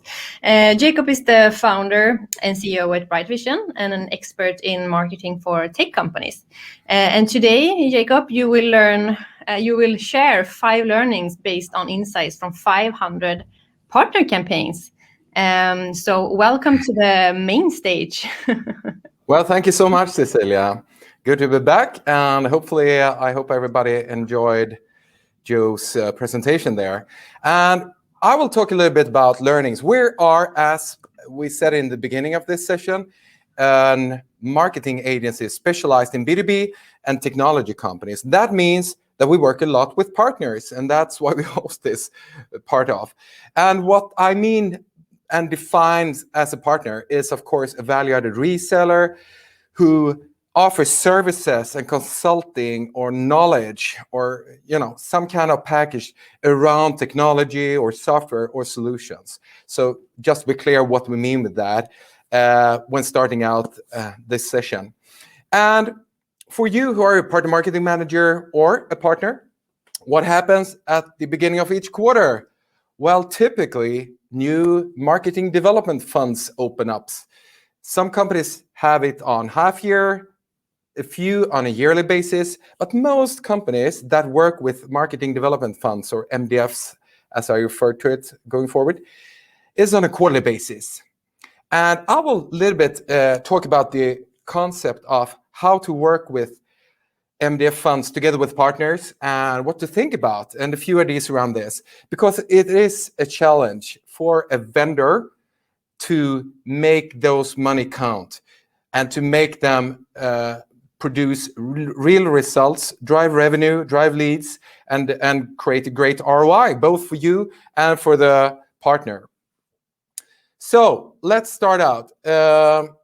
We have done thousands of partner campaigns. I said 5 learnings with 500, but we have done way many more than that, actually, for 15 years. So a few ideas on this. I would like to start out with the plan. I think it's important for you as a vendor to have some kind of plan together with your partners or for your market. If you have many partners who you would like to rotate, I think a market segment plan is a good way to go, where you have a consistent message positioned and communicated to a certain target segment or a geographical market, but where you rotate and take turns on which partners who is there to step up and present and have some kind of marketing activity or marketing campaign towards this market segment. because that makes you orchestrate in which ways and which cadence you would like these messages to work on that same market. So I think that is one way to go about if you have a more of a rotating partner marketing plan. However, the most common things that we work with is more partners that have MDFs that probably most of the time comes each quarter. Some quarters to a little bit, and some quarters more money comes their way. And that's when it's a good time to set up a partner marketing plan and to update it on a quarterly basis, because that gives us the ability to plan ahead and to create better return on investment, since we can have the strategy in place. And when the MDF opens up early in the quarter, often a few weeks in, then you need to produce everything in that quarter. And if you don't have the strategy in place, that will be very, very tight with time to do all the things within the quarter. So one example of a company we are working with that's a reseller, a consulting company called Colligo. They are around 30 employees. They have this kind of quarterly MDF, but it's coming their way. Some quarters they don't get any MDF funding, and some they get quite a lot, and they can do more stuff. Since we know this is the cycle of their marketing, and since they're a pretty small company, they don't have a big marketing department and so forth, they need to adjust their ambitions and their spending in this area on a quarterly basis. So what we do together with them is that before each quarter and before each MDF decision comes, we plan and have a few ideas around their positioning and their ideas on how to carry on this program together with the vendor, of course, so we can position that in a great way together. And when the MDF funding comes and we know the size of the budget and if they can co-fund and not and so forth, we plan what size of the tactics we should implement. And we can decide then what kind of marketing ad spend we should have and so forth. So we can adjust the tactics based on the MDF funding and the co-funding. But we have the strategy in place. We have a long-term idea on how to work this market and how to do that profitable with a good ROI for both the vendor and the partner. And this is what it can look like when we publish the ads and so forth and go forward when we have, for example, done some LinkedIn advertising or some content marketing. Talking about a little bit about campaign budget timeframes. As we know, a lot of companies work on a quarterly basis. And when we do that, we always want to do a really good campaign. But as you know, as somebody coined a few decades ago, the quality triangle, you can have it fast, you can have it good, and you can have it cheap from an ROI perspective. You can have 2 out of 3, but you can't have all 3 at the same time. So if you want to implement a campaign really, really fast, well, it's harder to do it cheap and good at the same time. But if you have more time, you can do it really good and cost efficient or better ROI. Since you have time to improve, you can be more iterative around the approach. You can go a little bit slower in the beginning and so forth. And if we look at the outline of a typical partner marketing digital campaign intended to drive leads, to drive signups, to drive downloads, etc., that we want to convert to MQLs and then SQLs, that is typically the outcome we are driving as an agency together with partners in partner marketing programs. We have a startup phase. We talk to the ISV as well as the partner, defining the scope and so forth. We then decide on what kind of campaign should we do, and we produce the assets, the designs, the ads, the content should be written and so forth, or webinars should be produced. There's a production phase there. Then we launch it, the promotion phase, when we publish the ads, we drive the traffic, we pay for the traffic and so forth. And of course, a wrap up when we estimate and wrap everything up and so forth. Typically, we do this for a quarterly based MDF program within a quarter. Since we get the purchase order, the PO, at the beginning of the quarter, we then have around 10 to 12 weeks to produce the campaign, publish it, and then wrap it up so we can present the proof of execution, which needs to be within the purchasing system before the end of the quarter, typically, if we're working within an MDF system. And that gives us not so much space to be creative and to have a long time within the market. So that is a complexity if we want to do a custom campaign within this quarterly basis. If we, however, can do that on a 6-month POE timeframe, that gives us a lot of more wiggle room to improve, to iterate, to try new things, to do A/B testing, to do more segments, and so forth. So if possible, we always try to say that 6-month POE periods always are preferable to 3 months, just because we can work more things and we can take it a little bit slower within the promotion phase. We don't need to go all in at once. We can actually try different versions of the ads and so forth. We can try different messages and so on. We can do it a little bit more carefully, basically. And so with that, I think it's important to say that short time to proof of execution combination with lack of long-term partner plan risks to end up in random acts of marketing. That would say that it's more like marketing tactics that are not tightly tied together to long-term plan, to long-term strategy, where we want to achieve things over 6 to 24 months period of time. So I think that's a really good thing to keep in mind. Another thing that we have learned over the years is it is possible to learn your partners how to fish for clients, for leads, and for driving their marketing, so you can get them to work on a higher level with your coaching and with your support. It's a funny picture, I know, but the idea is, how robust is your partner marketing processes? Are they just setting up fireworks that, boom, at the immediate effect, it drives some leads, but then it goes off and dies? It's not robust. It's not built from the ground up. It's not a process-oriented system.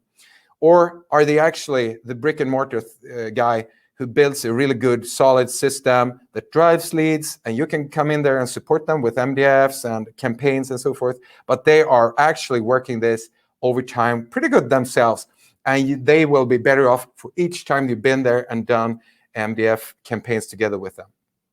And one principle that might be good to have as a partner marketing manager, or where you can advise your partners on how to spend the marketing budgets together, is to think both short-term as well as long-term in parallel. Maybe a little bit of that market each quarter or each period of time you set aside MDF budgets for the partner should be invested in some kind of long-term, like an evergreen content asset that you can produce together that will live longer than the actual quarter that we're investing in. Or we can build a system together that will make them better or more efficient in their email marketing activities or advertising activities going forward and so on. And we have seen this working really well. A few years back, we launched a packaged partner program together with a vendor that we call DigiLeads. And the idea with that was twofold. One was to drive immediate leads and to give result from a driving revenue perspective. But at the same time, this was a program that should educate each partner in inbound marketing and inbound lead generation and help them to set up their first instance of a marketing automation system and help them understand the in and outs of content marketing and getting the content marketing wheel to spin and how to advertise your campaigns digitally. So that was exactly what we did. And we have done this program with over 150 partner companies over the last 3 years. And to a large extent, I think over a third of them are still using the partner marketing platform that was installed together with this partner campaign that was run during around 4-month period of time. And some of them have come back over and over again and so forth. But the key was that we drove leads. At the same time, we upped their capabilities as a marketing organization so they could fill in new content into that marketing automation platform themselves and drive leads and so forth. White space or existing client base. That's an interesting topic for every campaign that we're discussing. Should we look for new clients, new logos for you as a vendor? Or should we actually try to, upsell or harvest more of the partner marketing client base and see if we can find more client business there? A few thoughts around that is that resellers and partners are typically consulting companies. And what do I mean with that? Well, a consulting company is not configured to be a net new sales company. We are not. Brightvision is a consulting company. We sell our knowledge, we sell our time, we sell our process and so on, but it's not a product sale. It's a relationship sale. Most consulting companies usually have a recurring revenue from client base that is 80 to 90% of the yearly revenue. So we're very relationship oriented in our clients' sales and so forth. And it's important as a vendor to understand that the real goal with new relationships is in the partner's existing client base. That's where they are trusted. That's where they have a strong relationship that you can leverage. So maybe it's not always the best thing to put their logo on your product sheets, specs, and brochures, and send out the DX1000 or whatever system or technology you want to push through them, but maybe to rather try to position them as even more trustworthy in their market, in their segments, in their geographies, where you can leverage their trust to their client base, and by that being beneficial to both you and your sales, as well as the partner sales and their expansions in their local market. So trying to work together with them also creates more engagement than if you rather say, hey, can you push this product to your clients? It's a great system. Let me know if you need any help. I think you will align your long-term goals much, much better if you treat them as a consulting company that needs to build and reinforce their relationships in their markets so they can become the dominant player wherever that is, a vertical or geographical area. So another question. Today, it's a complex market. We have a lot of campaigns going on. You just need to look a few minutes on LinkedIn to see that there's a lot of things that's being advertised, and there's a lot of competition for our attention. So how can we create great partner campaigns that stands out, that creates awareness, that puts the partner and you as a vendor on the map, so to say, and still is cost efficient, still is scalable, and you can run with multiple partners? Well, you can do typical processes around that, as Meshach talked about, etc., and Bev, for example. But you can also design campaigns that are either custom partner campaigns, where you say, hey, partner, here's some budget. Please go ahead and think out something that could be really good for you and for us. We're starting with a white paper. Or on the other end of the circle, campaign in the box, where you say, this is the campaign. You can put your logo here at the upper right corner, but that's pretty much it, what you get to choose around. Then we just publish it or promote it or send it out, wherever it is. So there is pros and cons with those things. If we do a custom partner campaigns, where we have a long-term strategy in place, we can tailor the messaging around how to support the partner's positioning, as well as your ideas around how to promote your solutions and so on in combination with their market presence. It creates better messaging, more differentiated messaging. We can be more creative. We can put more love in it, so to say. It's, of course, taking a bit longer time. It's costing a little bit more since it's a one-off campaign to a large extent. But it's typically drives better leads and so forth. On the other hand, you want to do a campaign in a box that you can do repeatably. You can scale it. You can quite easily let 10, 20, 30, 50 partners sign up for the same campaign with a quite low upfront work investment. You can have an agency to help you to run through the campaigns and so forth. But the wiggle room and the flexibility in those campaigns are pretty little. And of course, it's a cost-efficient approach. You can repeat the same things, and you can have them to put their logos in there. You can have them set up the same landing pages and so forth without with a logo just switched and so forth at the bottom. But it creates less campaign differentiation. It's harder to create awareness around those campaign in the box campaigns by default, since it's not a unique campaign. And we don't use the local partners' advantages or positioning or or things like that that can make the campaign even better. And it's also a little bit of risk for message fatigue or overlapping messages when you see the same content being downloadable from multiple partners that run the same campaign. And even though you try to divide it through geographic, it might be a little bit of risk for that. This is a very efficient system.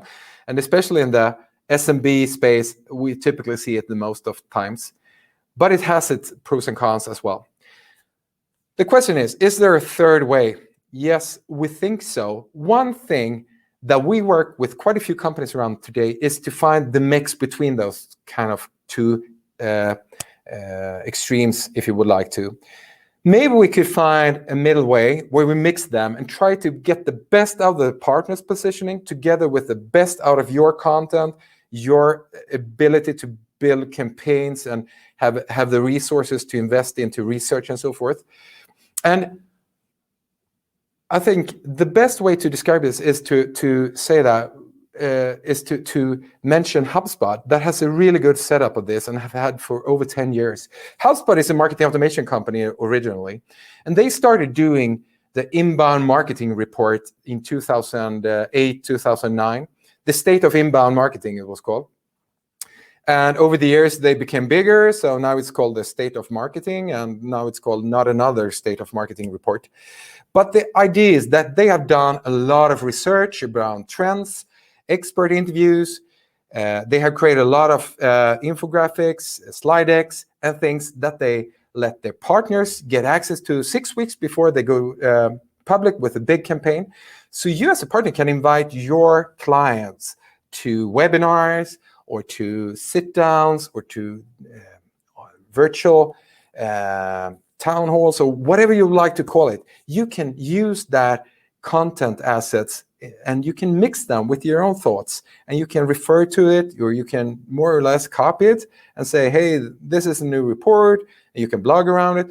But it's a great asset pool that you can pick and choose from and use a little bit of your own touch and positioning and graphical identity together with the really expensive insights. And I think this is a great third way to go if you don't want to go all the way on campaign in a box or all the way on the more expensive custom campaigns for each partner. And with that, I think it's great to say that if we can think a little bit about those things, we typically can avoid ending up in the random acts of marketing, meaning new quarter, let's do some marketing tactics. Let's put out the Google Ads campaign or something like that. That may be good. You will get some strikes, of course. You will get some leads, but maybe not so much supporting and improving and feeding off the other things you have been doing before, and not using all the things that could make it to a really good long-term campaign and driving a great ROI. That was a few ideas based on 15 years of marketing. So thank you so much for your time. And now we open up for questions. Does anybody have the questions around this? Great. Thank you so much, Jakob. Yeah, we have some questions. And if you would like to discuss some of the question with Jakob Hammar, that is one of our other digital experts at Brightvision, you can just open up because I can see he's in the wait room. So that's convenient. But let's see here. Yeah, here we have him. But the first question is here. What is, in your opinion, a differentiating key between customer and partner marketing? Yeah, customer marketing. I suppose we mean a campaign to the end customer. And I mean, by definition, it's customer marketing that's partner marketing as well. But what we mean with partner marketing is that we do the customer marketing through a local partner. So you need to take consideration in a partner marketing campaign that you have two senders of the messaging, both the vendor and the product info that is sold by the local provider, the value-added reseller, who also have another positioning and another brand, and you need to mix them two together. And that makes it quite complex sometimes to get that to work and to be really a good balance of that. Great. And then we have another question from Kim. How do you see LinkedIn 2 years from now, also in comparison with other trends channels? Yeah, that's interesting question. And there's a lot of trends going on. I think if we just start from the top, I think Joe Pulizzi outlined quite a few interesting trends around content and how we are behaving online and interacting with content and so forth. So I think one trend that we're seeing today is that the content format is getting longer and longer. As Joe said, it's not 2 minutes video clips we're interested in. It's 12 to 15 minutes. That's the sweet spot today, as well as the blog post.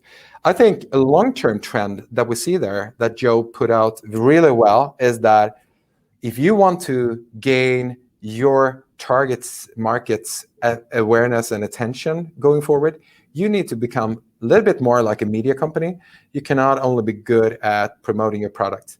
And that's a trend we've seen quite a while, but I think it's really accelerating today. So yeah, I think that's really interesting. And LinkedIn, I think Jakob could take introducing you to the talk here. Yeah, sure. Well, LinkedIn from 2 years from now, it's hard to say too much. I would say that LinkedIn has released a lot of interesting new features for the past 2 years. So it will be interesting to see what features they push out in the coming 2 years. But I think in general, it's hard to talk too much about the future when it comes to those types of channels and forums. Instead, you should always be listening and have your ear close to the ground and be up to date with what's out there and what's the state of today, and just try to keep up. Like foreseeing the future is harder than keeping up with the everyday work, I would say, and be agile in your strategy and make room for changes along the way, I would say. Yeah, and another complementing comment on that is that I didn't bring it up in the presentation, but the target market and analyzing your target segment, the ideal customer profile, your buyer personas, or whatever you want to call it, you probably should spend more time on that and then double that time again. That's a very, very obvious trend these days, that there's a lot of return on investment in investigating your target market even more and understand it even better. And you can leverage that on LinkedIn really, really efficiently, since you more or less could target a specific title on a specific company with LinkedIn platform. So if you know that person or that profile really, really well, you can communicate efficiently on a level we haven't seen before. Great. And we got a great question from Sara that perhaps both the two of you can answer. You talked about local market adjustment in custom partner campaigns. How do you scale custom campaigns for global partner communities in your work? We work across 200 different markets within a large partner and ecosystem and trying to nail scalability. Yeah, that's a really complex question, and I know this is the situation a lot of partner marketing managers have. So I think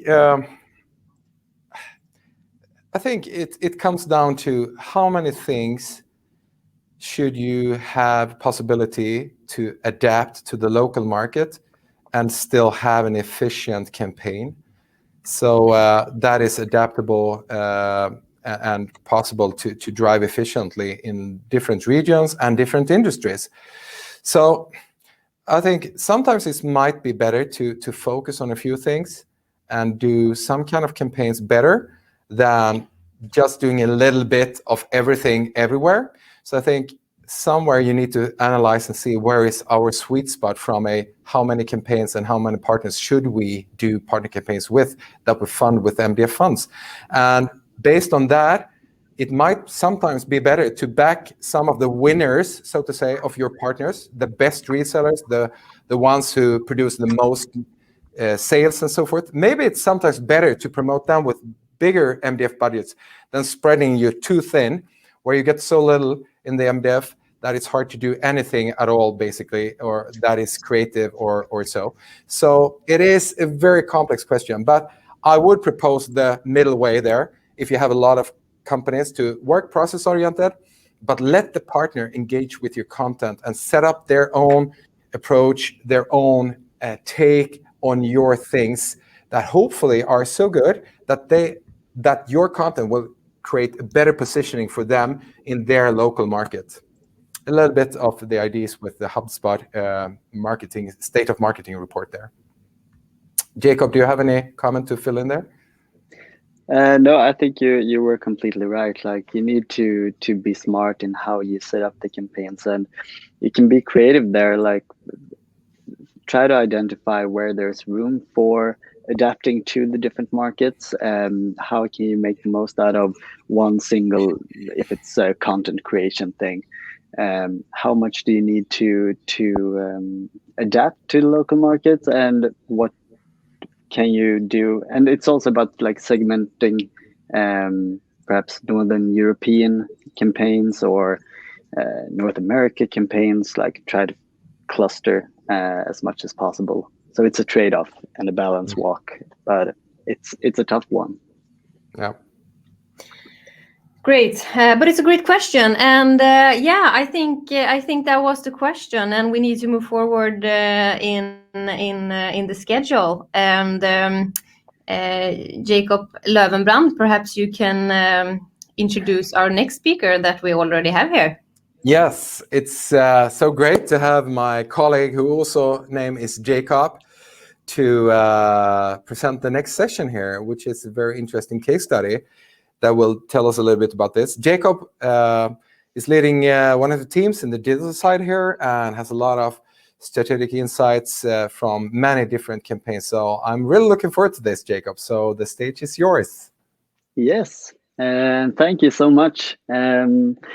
Yeah, and what I will be talking about is a case study of ours, how we built a scalable and lasting partner concept that was applied to several markets and service offerings. So the question about scalability definitely comes into play here.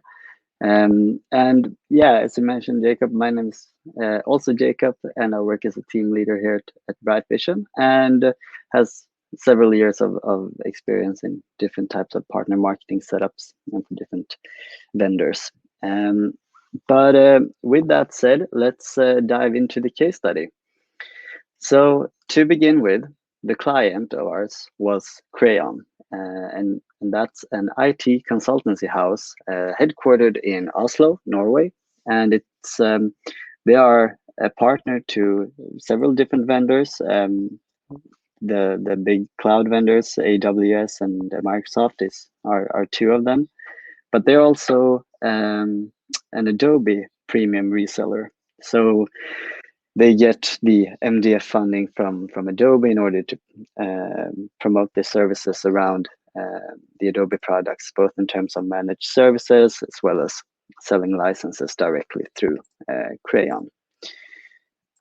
And the problem and the reason why Crayon contacted us in regards to their Adobe marketing was primarily because, well, they were non-existent. They didn't do much Adobe marketing, and they needed basically builds and generate more sales opportunities for their Adobe teams across Europe and Middle East and Africa. And they wanted to increase the awareness about the partnership and the fact that Crayon is an Adobe Platinum partner on a global level. And they wanted their partnership with Adobe to stand out in the competition, because there's a lot of Adobe partners out there, and Crayon wanted to be and wanted to become the go-to partner for all things related to Adobe. And our solution to this, well, it was a big problem, so to speak, and we needed to find a way to address all these problems in an efficient way, because we had 1 quarter of marketing budget to build something that we can use for a long time moving forward. And what we did was to create like one umbrella, one partner concept, a branding, so to speak, for the Adobe and Crayon partnership.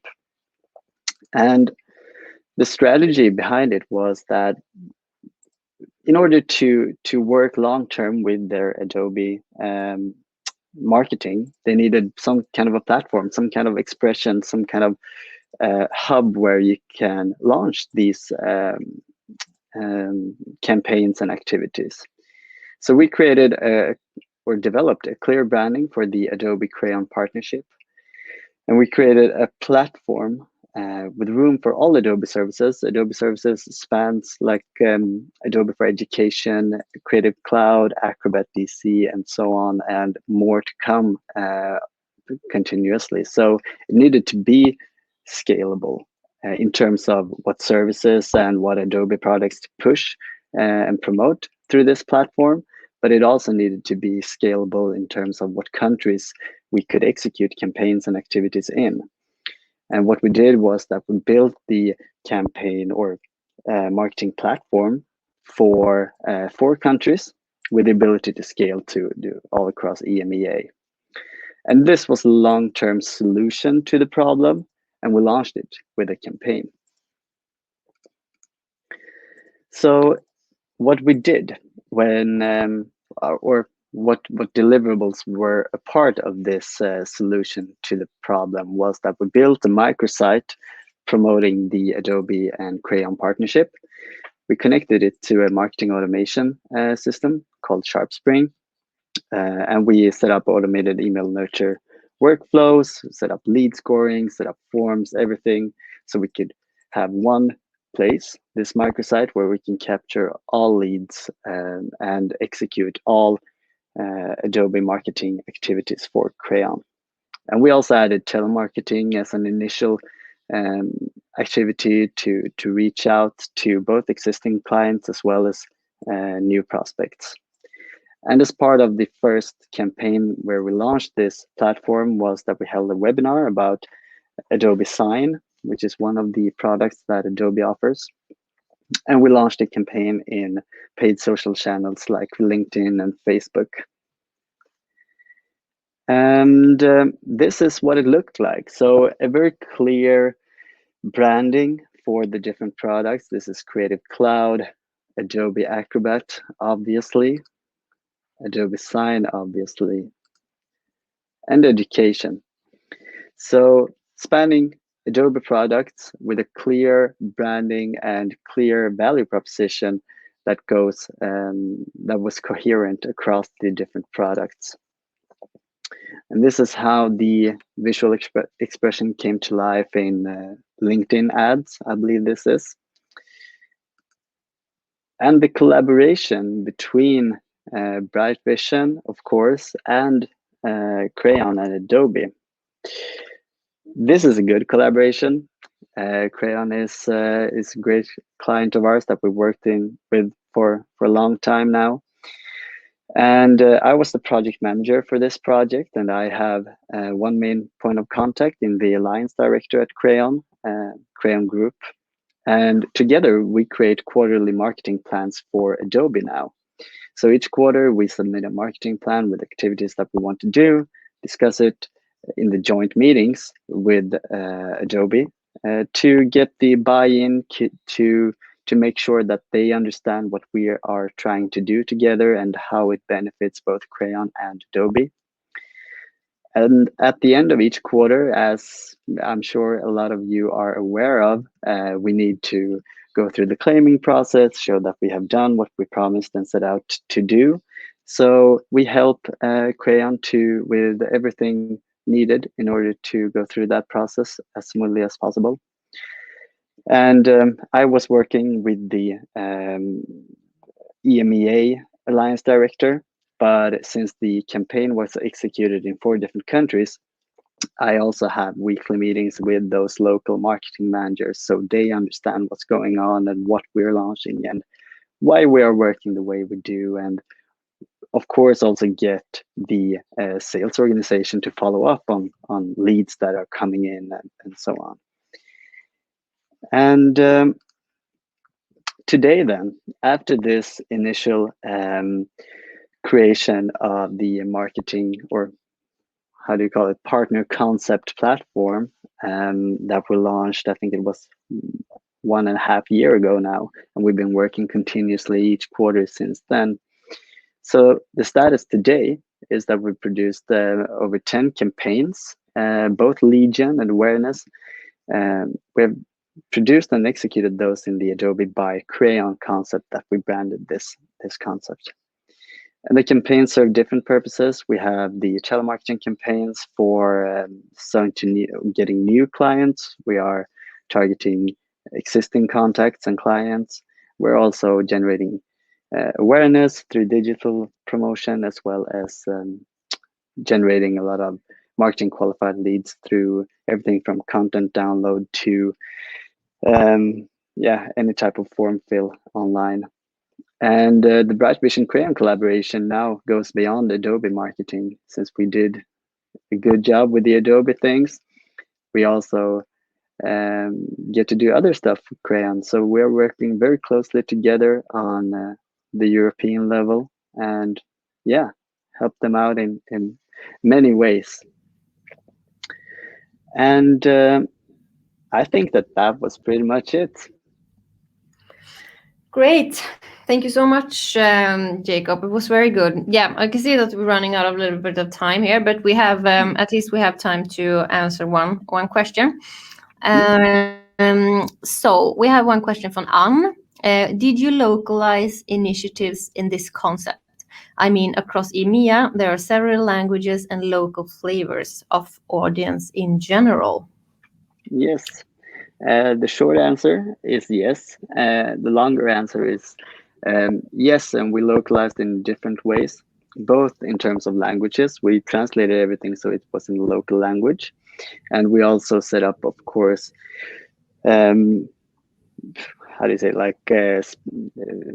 customized target audiences on Facebook and LinkedIn, and we worked with retargeting and so on.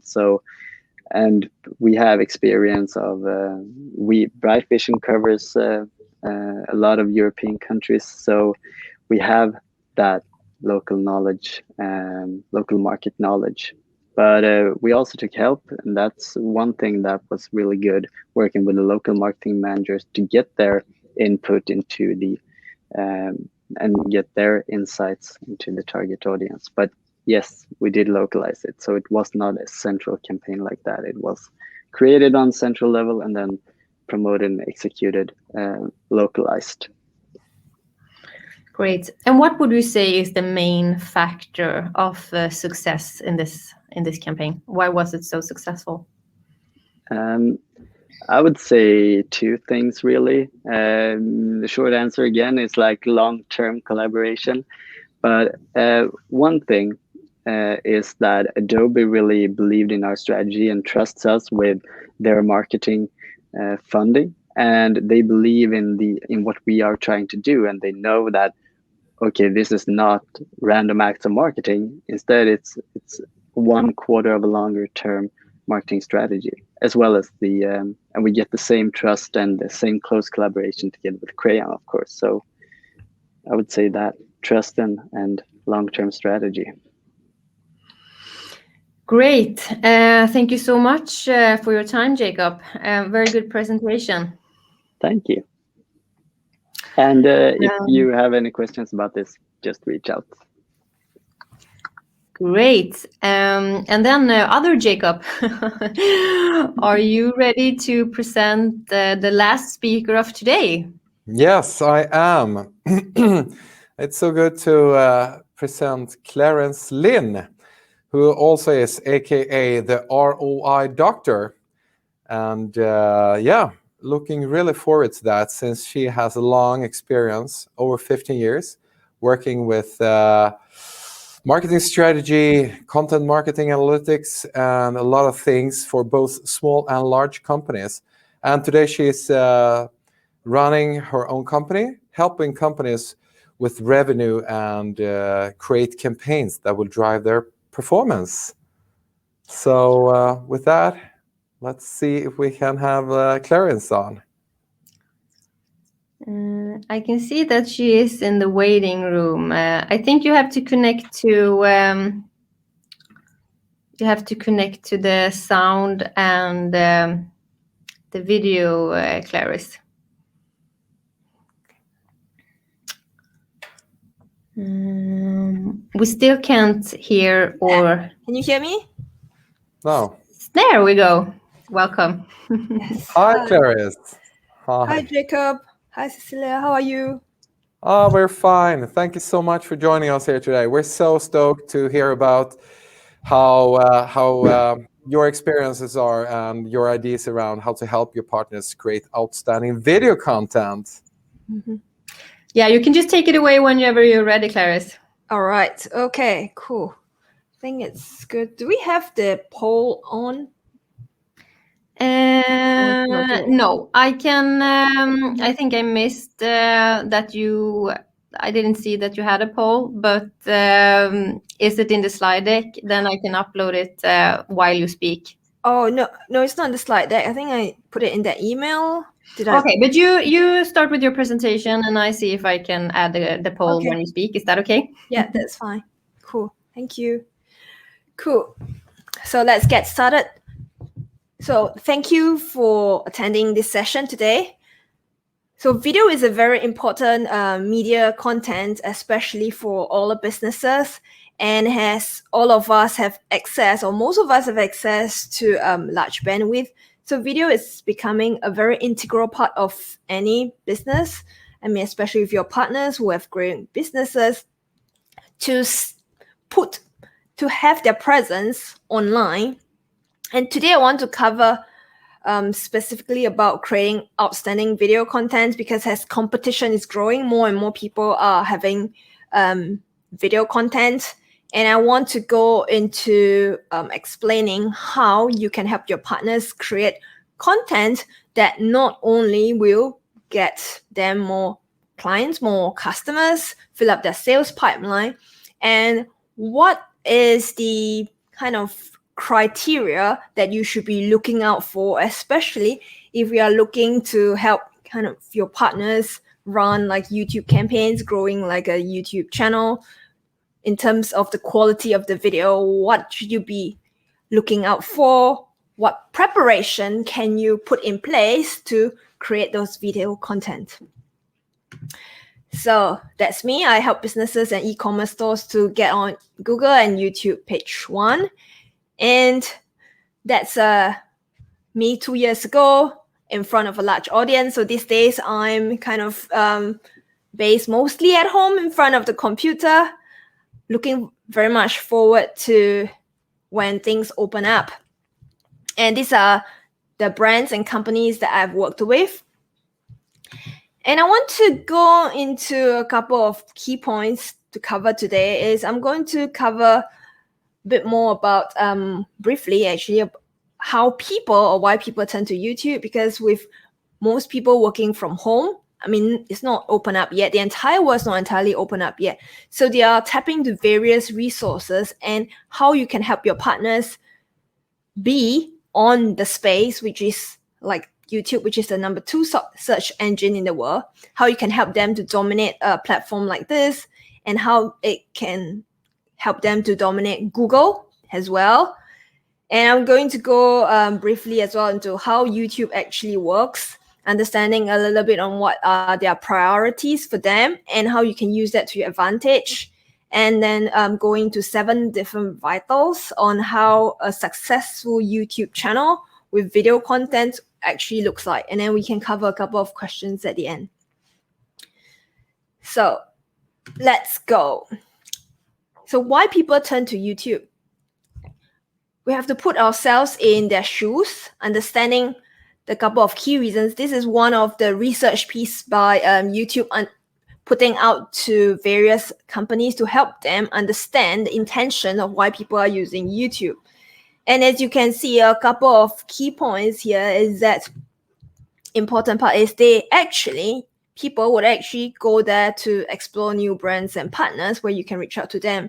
Because essentially YouTube is it's not just a video platform, not just for entertainment, not just for laughs. It's become a way for people to explore new brands and products.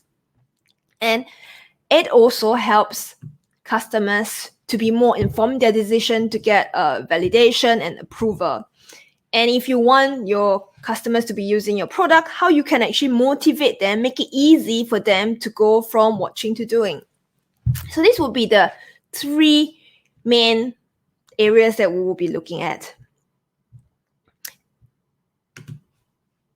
So as a business, if you're helping your partner to grow their presence, to get more clients, there are 3 things you want to establish the channel, which is to help people to discover the products and services, even if they have no intention to buy yet. Maybe not today, maybe not next month, maybe 2 to 3 months. They're just people who will be interested in finding out, getting in front of the curve. And the second critical part is to position the brand or the business as a very helpful expert. So there will be a resource for them to immediately think about. They'll say, okay, let's just go to this channel, or let's go to YouTube and find some questions. They want to see someone demonstrating real life in front of the camera and not just pure reading text. So that's a good way to help to share those contents. And if they find it really entertaining and useful, this can even be easily spread and distributed to a wider audience. So that will be more of how you help your partners to strategize in terms of like a branding campaign, helping them to establish their presence, the name of their products. And the other part is that will be to enable people to take action. So they would want to find out more. Maybe they want to find out how it works, the functionalities. And these are more of the specific and details which you can demonstrate within your video content. So what YouTube wants. So if you're essentially trying to build a platform, not just on social media itself, as on YouTube, we want to know how the algorithm work. So you can actually use that to your advantage and leverage on the organic rhythm that they have. So YouTube basically makes money. Most of their majority of the revenue comes from running ads. So they are getting advertisers, companies, products, service providers to run ads on their platform. So what they need is channels to provide really entertaining and educational video content on their platform, so more people would want to run advertising campaigns on their platform. And they want people to stay longer on the platform and watch as many videos as possible. So if you are creating video content that actually is in alignment with YouTube's strategic vision of their growth, so that's going to be very much to your advantage. So what would we do now? So in terms of dominating both Google and YouTube with video content, so if you're not aware of it, basically Google owns YouTube too. So in terms of the sophistication of the algorithm compared to other platforms, Google replicates a lot of those technologies and AI onto YouTube. So in a way, their algorithm is structured towards understanding people, understanding the audiences, understanding the interest and what they do. So in terms of trying to recommend new audiences to your particular channel, that's going to be tremendously helpful.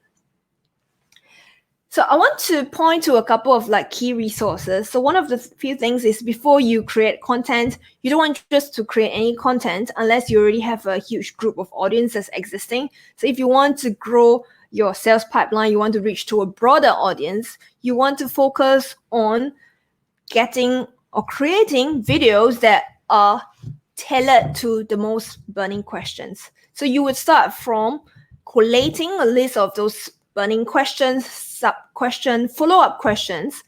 And then this would be the foundation of the video content, the title, the theme.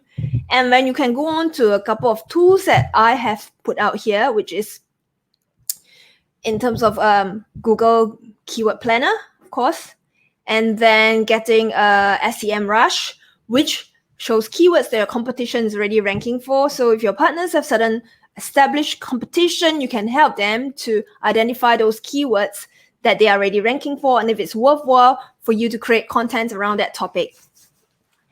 And there's also Keywords Everywhere, which pulls out all the keyword data from various websites like eBay, Amazon, and Answer the Public. It collates everything. So it allows you a variety of choices for you to see how the search volume for those keywords would align with the sales of your top products.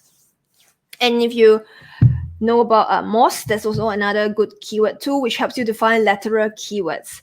So in terms of the depth of your video content, there are people who are specifically looking for more in-depth content. Kind of they're really enthusiastic about certain topics. So there are also topics which would be much more easier for you to rank rather than a more generic, broader topic, which more channels would already have created videos for. And there is also the keyword finder, which helps you to identify the difficulty level of a keyword ranking, whether it is on Google or YouTube. So how many, or what's the volume of content that exists online already that's of a certain quality, and how easy it is for you when you create a new piece of video content, how easy it is for you to beat those competition and outrank them. And of course, there's a very, very useful tool that I would recommend. There's a TubeBuddy. So it's a very good keyword tool that allows you not just to find keywords for YouTube, it allows you to also compare to see what other channels are ranking for, what is the difficulty level, there's a score itself, and there is also tests that you can run as well, A/B testing on your thumbnail. So it allows you to go into different areas of how you can optimize individual videos to slowly get to YouTube page 1.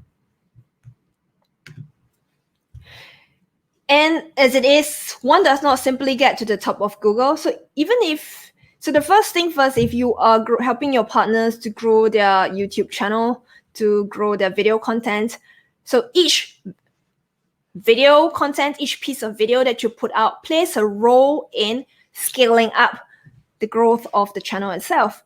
So when you have hit a certain threshold of channel size and views of each individual video, that's when Google will decide, oh yes, this video is ranking really well on YouTube. Let's start showing those videos on Google as well.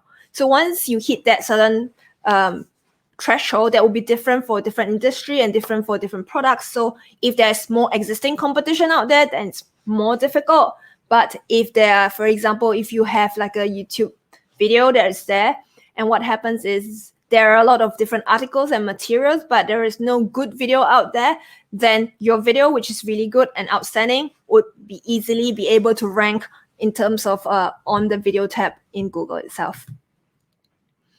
So how would you start a YouTube channel and how the algorithm works? Let me just show you basically how a YouTube channel growth would look like. So this is one of the YouTube analytics that I have for one of my clients that I was helping to grow. So we started with only one video per week because it's kind of a small little side project that we wanted for long-term benefits. So growing a YouTube channel is not something that you can see immediate benefits. This is something that you would only see, let's say, 3 to 6 months down the road. So that's the expectations that you have to set with your partners. You have to think about how would this help in a growth in more of the middle to long term. And as you can see, when we first started and with one video per week, this is how it started to see a bit of a growth after 3 to 6 months. And then suddenly you get an uplift. So this is something that you have to keep in mind. And the prerequisites of a successful channel, which most people have mixed up, is that the key number one criteria is actually the value of the channel, of the value of the video, of each video that you're giving out. So in terms of each value of the video, it's not about how great your quality of the video is. That works, but as well as what will people learn from you after watching your video. So that's the number one criteria. And once if you have the right outline, you have the right content for your video itself, the next part would be to actually look at the quality and the sound quality. This is when you have the meaty, juicy part, and you can add on like certain visual effects, having like a good voiceover, or you have like a good host and a personality, having a good sound. So that's when it will help you to differentiate yourself between one channel and another channel, because people like aesthetic pleasing. However, if you are not providing value in your video itself, then no matter how great your audio quality and your visual quality is, and nobody is really interested because it's boring and it's not engaging. And of course, when you start a channel itself, you have to be really targeted. So you want to aim for the top 1 to 3 segments of the largest majority part of your partners' ideal audience. So you want to tap into that and talk to them when you are creating that video. So you want to do that. You don't want to do a video for every client segment. You want to actually only target those top that are contributing to the largest percentage of your revenue. So keep that in mind, because what happens is YouTube tries to understand each of your video and who is watching those videos, and as more and more people watch those videos, they also understand what these viewers also watch, what other video content. So it helps them to understand what's your channel all about, what's your video all about, who are the people who are interested in it, and then go on to show them to newer audience on their platform. So when you start at the beginning, YouTube doesn't really help you to promote your channel. There's a lot of work that you have to do on your part. But once you gain the traction and YouTube sees, oh yes, this channel is awesome, they have produced many fantastic videos, and I can see that most of those videos, people watch for a long period of time from the beginning to the end, and then they share and they leave comments. So this is a sign of a good channel. And when you exhibit those qualities, and YouTube is more willing to help you to promote your videos to other channels. And one thing is growing a channel is that you kind of have to attract your audience. So usually, if you are creating a particular channel, you want to have some kind of personality and attractiveness to it. So you want usually maybe like a dedicated host who can represent the channel kind of personality, because people like to associate like the brand itself to a particular personality. So that would be really helpful. It helps them to relate because they see that it's the same person, or it's like a particular host that's bringing them to show them different parts of the details and introduce them to, for example, certain features or details or comparison of the products, breakdown of the review. So this will be really helpful to help to represent the brand itself. And the other part is, which is number 6, which is the length of your video. So at the beginning, if it's slightly challenging for partners to start growing their channel with very long videos, because as I mentioned earlier, it takes a while to see those results. So you might not want to spend each video kind of to be length of 20 minutes or more, because if you have a longer video duration, it means that you need to put more production costs and resources on producing each video. So at the start, when you are really small, there is no incentive to produce a super long video. That will be very handy once you have hit a certain rhythm. So at the start, I would aim for maybe 5 minutes to 10 minutes video, something along those lines to start the rhythm, and then you promote this to your other channels itself. And slowly, when it's gaining traction and getting organic growth on YouTube platform itself, that's when you can slowly increase the length of the video, because when you're getting more people watching it, the ROI of each individual video becomes higher. And you'll be able to appreciate. And then if they share those really good longer videos, and people will be more appreciative. And when they share, it becomes more profitable in terms of gaining brand awareness and engagement with the brand itself. And the last part, which most people would neglect, is that when they create a video, they just think, oh yeah, let's just share this video in a link somewhere, and they forget all about it. What they don't realize is once you've created this video can be used across multiple channels as well. So even if you're creating a YouTube channel, you might think, oh yes, we are just creating a YouTube channel. However, there are tools around where you can actually snip up pieces of content from the YouTube channel itself and post across multiple social media platforms. So it's a 2 to 3 in one process which you can adopt. So it's not just using for the YouTube channel. So some of the clients that I work with, what we do is we upload it into a tool, and you can snip up certain like audio pieces and so certain like video clips, which you can transform into TikTok videos, like Facebook videos, LinkedIn videos. So it doesn't mean just because you're using it for YouTube and it ends there and then you can only just put on YouTube. Nope, you can actually share on multiple platforms. So it creates multiple resources for you as well as one channel itself. And then you can have little clips or little tidbits which people can share on the different social media platforms. And once they are attracted to it, you can show them, you can tell them like, hey, we actually have a YouTube channel here. We have even more details there. If you're actually interested to get the full details, check out our channel over there. So this allows you to go on a multiple approach in terms of video content. So it's not just for the YouTube itself. And 3 tactics to help you turn viewers into customers, which is the topic, which I've mentioned about tapping into various tools that you can use to decide what are your priority video topics that you should be creating. A call to action. So in each of your video, remember to ask them to check out the website, getting them to download like a white paper, asking them to go on a trial. That would be a call to action for each piece of video content that you put out. Otherwise, it's basically useless. You want to prompt them to action or engagement of some kind. And those campaigns, you need to guide them with a call to action next.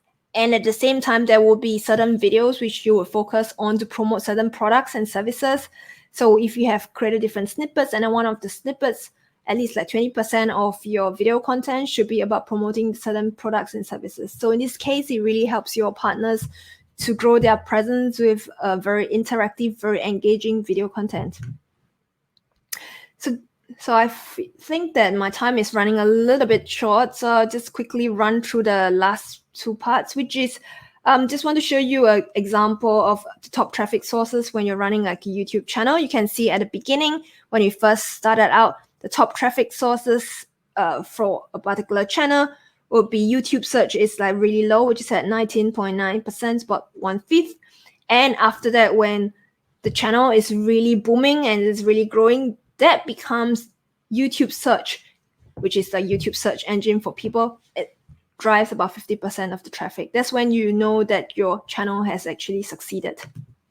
And then external sources, you can see at the beginning, one of the tactics that I was growing with my client was we promoted heavily on the Facebook platform. So in terms of external sources, you can see top was Facebook and then was Google search and so forth. And after that, when the videos really started getting organic traction and Google recognizes it. So it started ranking those videos on Google search itself. And that's when you realize that you are getting those traffic from Google search. That's when you know that you're also ranking on Google search. You can use analytics tool to actually track the progress of each video. But this will be something that you can show your partners to tell them that this is an indicator of success where you're actually helping the video content to be ranking on Google search as well. And that comes to the end of my presentation, which is 3 simple ingredients to grow your partner's video content, which is looking at the quality of this video, consistency, providing a momentum every week to produce that video to get this momentum, as what I've demonstrated in the graph itself, and of course a little bit of patience. So you have to set expectations right for your audience. And that's it. Great. Thank you so much, Clarice. That was a lot of concrete advice you had there. Very good. Yeah, sorry, we were by 5 minutes behind on the schedule. So yeah. I think a lot of people had a hard stop at 4:30. One question we can take is like, how do you see the future of video marketing? How will it develop? Do you think? Oh, video marketing is, I would say video marketing would in the long term become a compulsory marketing tool or marketing medium for any businesses, especially if you're looking at global businesses or regional businesses. If you are trying to reach different countries, like different regions, different continents, then you definitely want to have a presence like this because, when audiences or kind of consumers turn to the internet to look for resources, you want to have resources that is there. So if you can't provide, let's say you can't provide a one-to-one customer service, at least you want to have interactive resources, like someone actually talking to you so they could do their, research. And then when they actually come to you, you have a dedicated resource to talk to them. That means your work is reduced because you can actually point those resources, which is very explanatory. They can actually see you, they can hear you, you can show them how, for example, if you're looking at tech tools, if you look at different tech tools like gear and audio equipment, people like to see how they are using those tools, like how it works, and they're testing with different things. They don't want to read an article. They don't want someone to talk like this. They want to see how it's being done.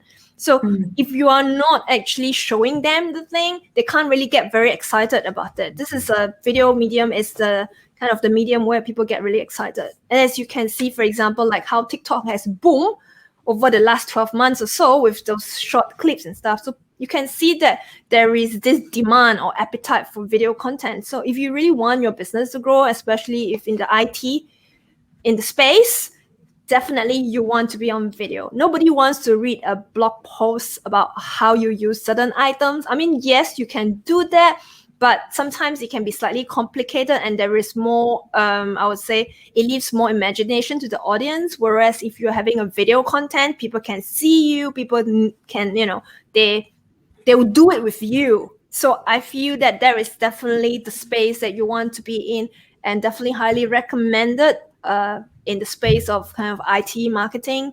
You definitely want to have a presence in video. Great. Very interesting answer. Yeah, thank you so much for your time, Clarice. It was great to have you here. Thank you very much. Really enjoyed Yeah, the thank session. you so much, Clarice. That was awesome. So great. And good luck with the Aura Doctor and Baseline Labs. And Yes, we'll thank be you. happy to hear more about you and your content in the future. Yes, thank you very much. Thank you. Thank you. Bye. Bye. Yeah, and I think it's time for us to wrap up, Jakob. It is. And with everything said, I think that we just now want to say thank you so much for participating today. I hope you have had a good time and that you have learned some things, or at least got some new ideas or insights or things you maybe need to check up or search more into. We will send out the recorded session, as Cecilia said in the beginning, and also a few links to the speakers we have had this afternoon and a little bit of their content and so on. So hopefully this can be maybe something that corroborated with stuff you already know. And if it didn't, maybe you can learn something new or try something new after this. And if you would like to, we will be happy to talk to you and answer your questions that might have occurred that we haven't had time to answer so far. So please go ahead, contact me or Cecilia afterwards if you would like to. And if you think this was really, really interesting and you would like to know more about partner marketing, we have an upcoming webinar, how to create successful partner marketing campaigns that keep your channel partners engaged, which has a spin-off theme from this afternoon, pretty much. So register there if you were interested to continue this dialogue and this discourse. And happy to see you again in our next upcoming events. Have a good day, everybody. Thank you so much for attending. Yeah, have a good day, everybody. Thank you, and bye. Bye.